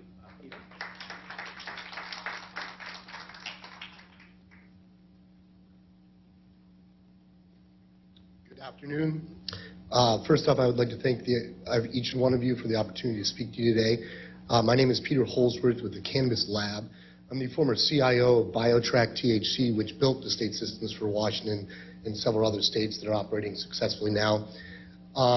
No longer with the company, I would just say that for the federal government to move forward and have security, a seed-to-sale system which encompasses complete transparency, ensures a closed-loop system with no money laundering or illegal or illicit inventory or exiting or entering the system is critical to the future of this industry.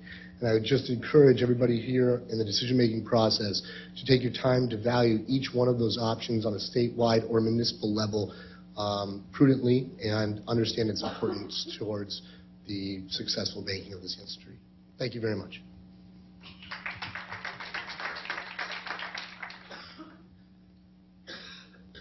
Are there any other public comments? Do any members of the committee want to make any concluding comments? Okay, if not, then I just want to encourage all of us to stay involved. As I said at the outset, our next meeting will take place March 27th. We're looking at somewhere in the Bay Area. I am going back to Washington, D.C. This evening. We have a scheduled meeting with the White House with the National Association of State Treasurers, and this will be one of the issues that I will bring to the White House's attention for hopefully some type of action back in Washington, D.C. Thank you all for participating.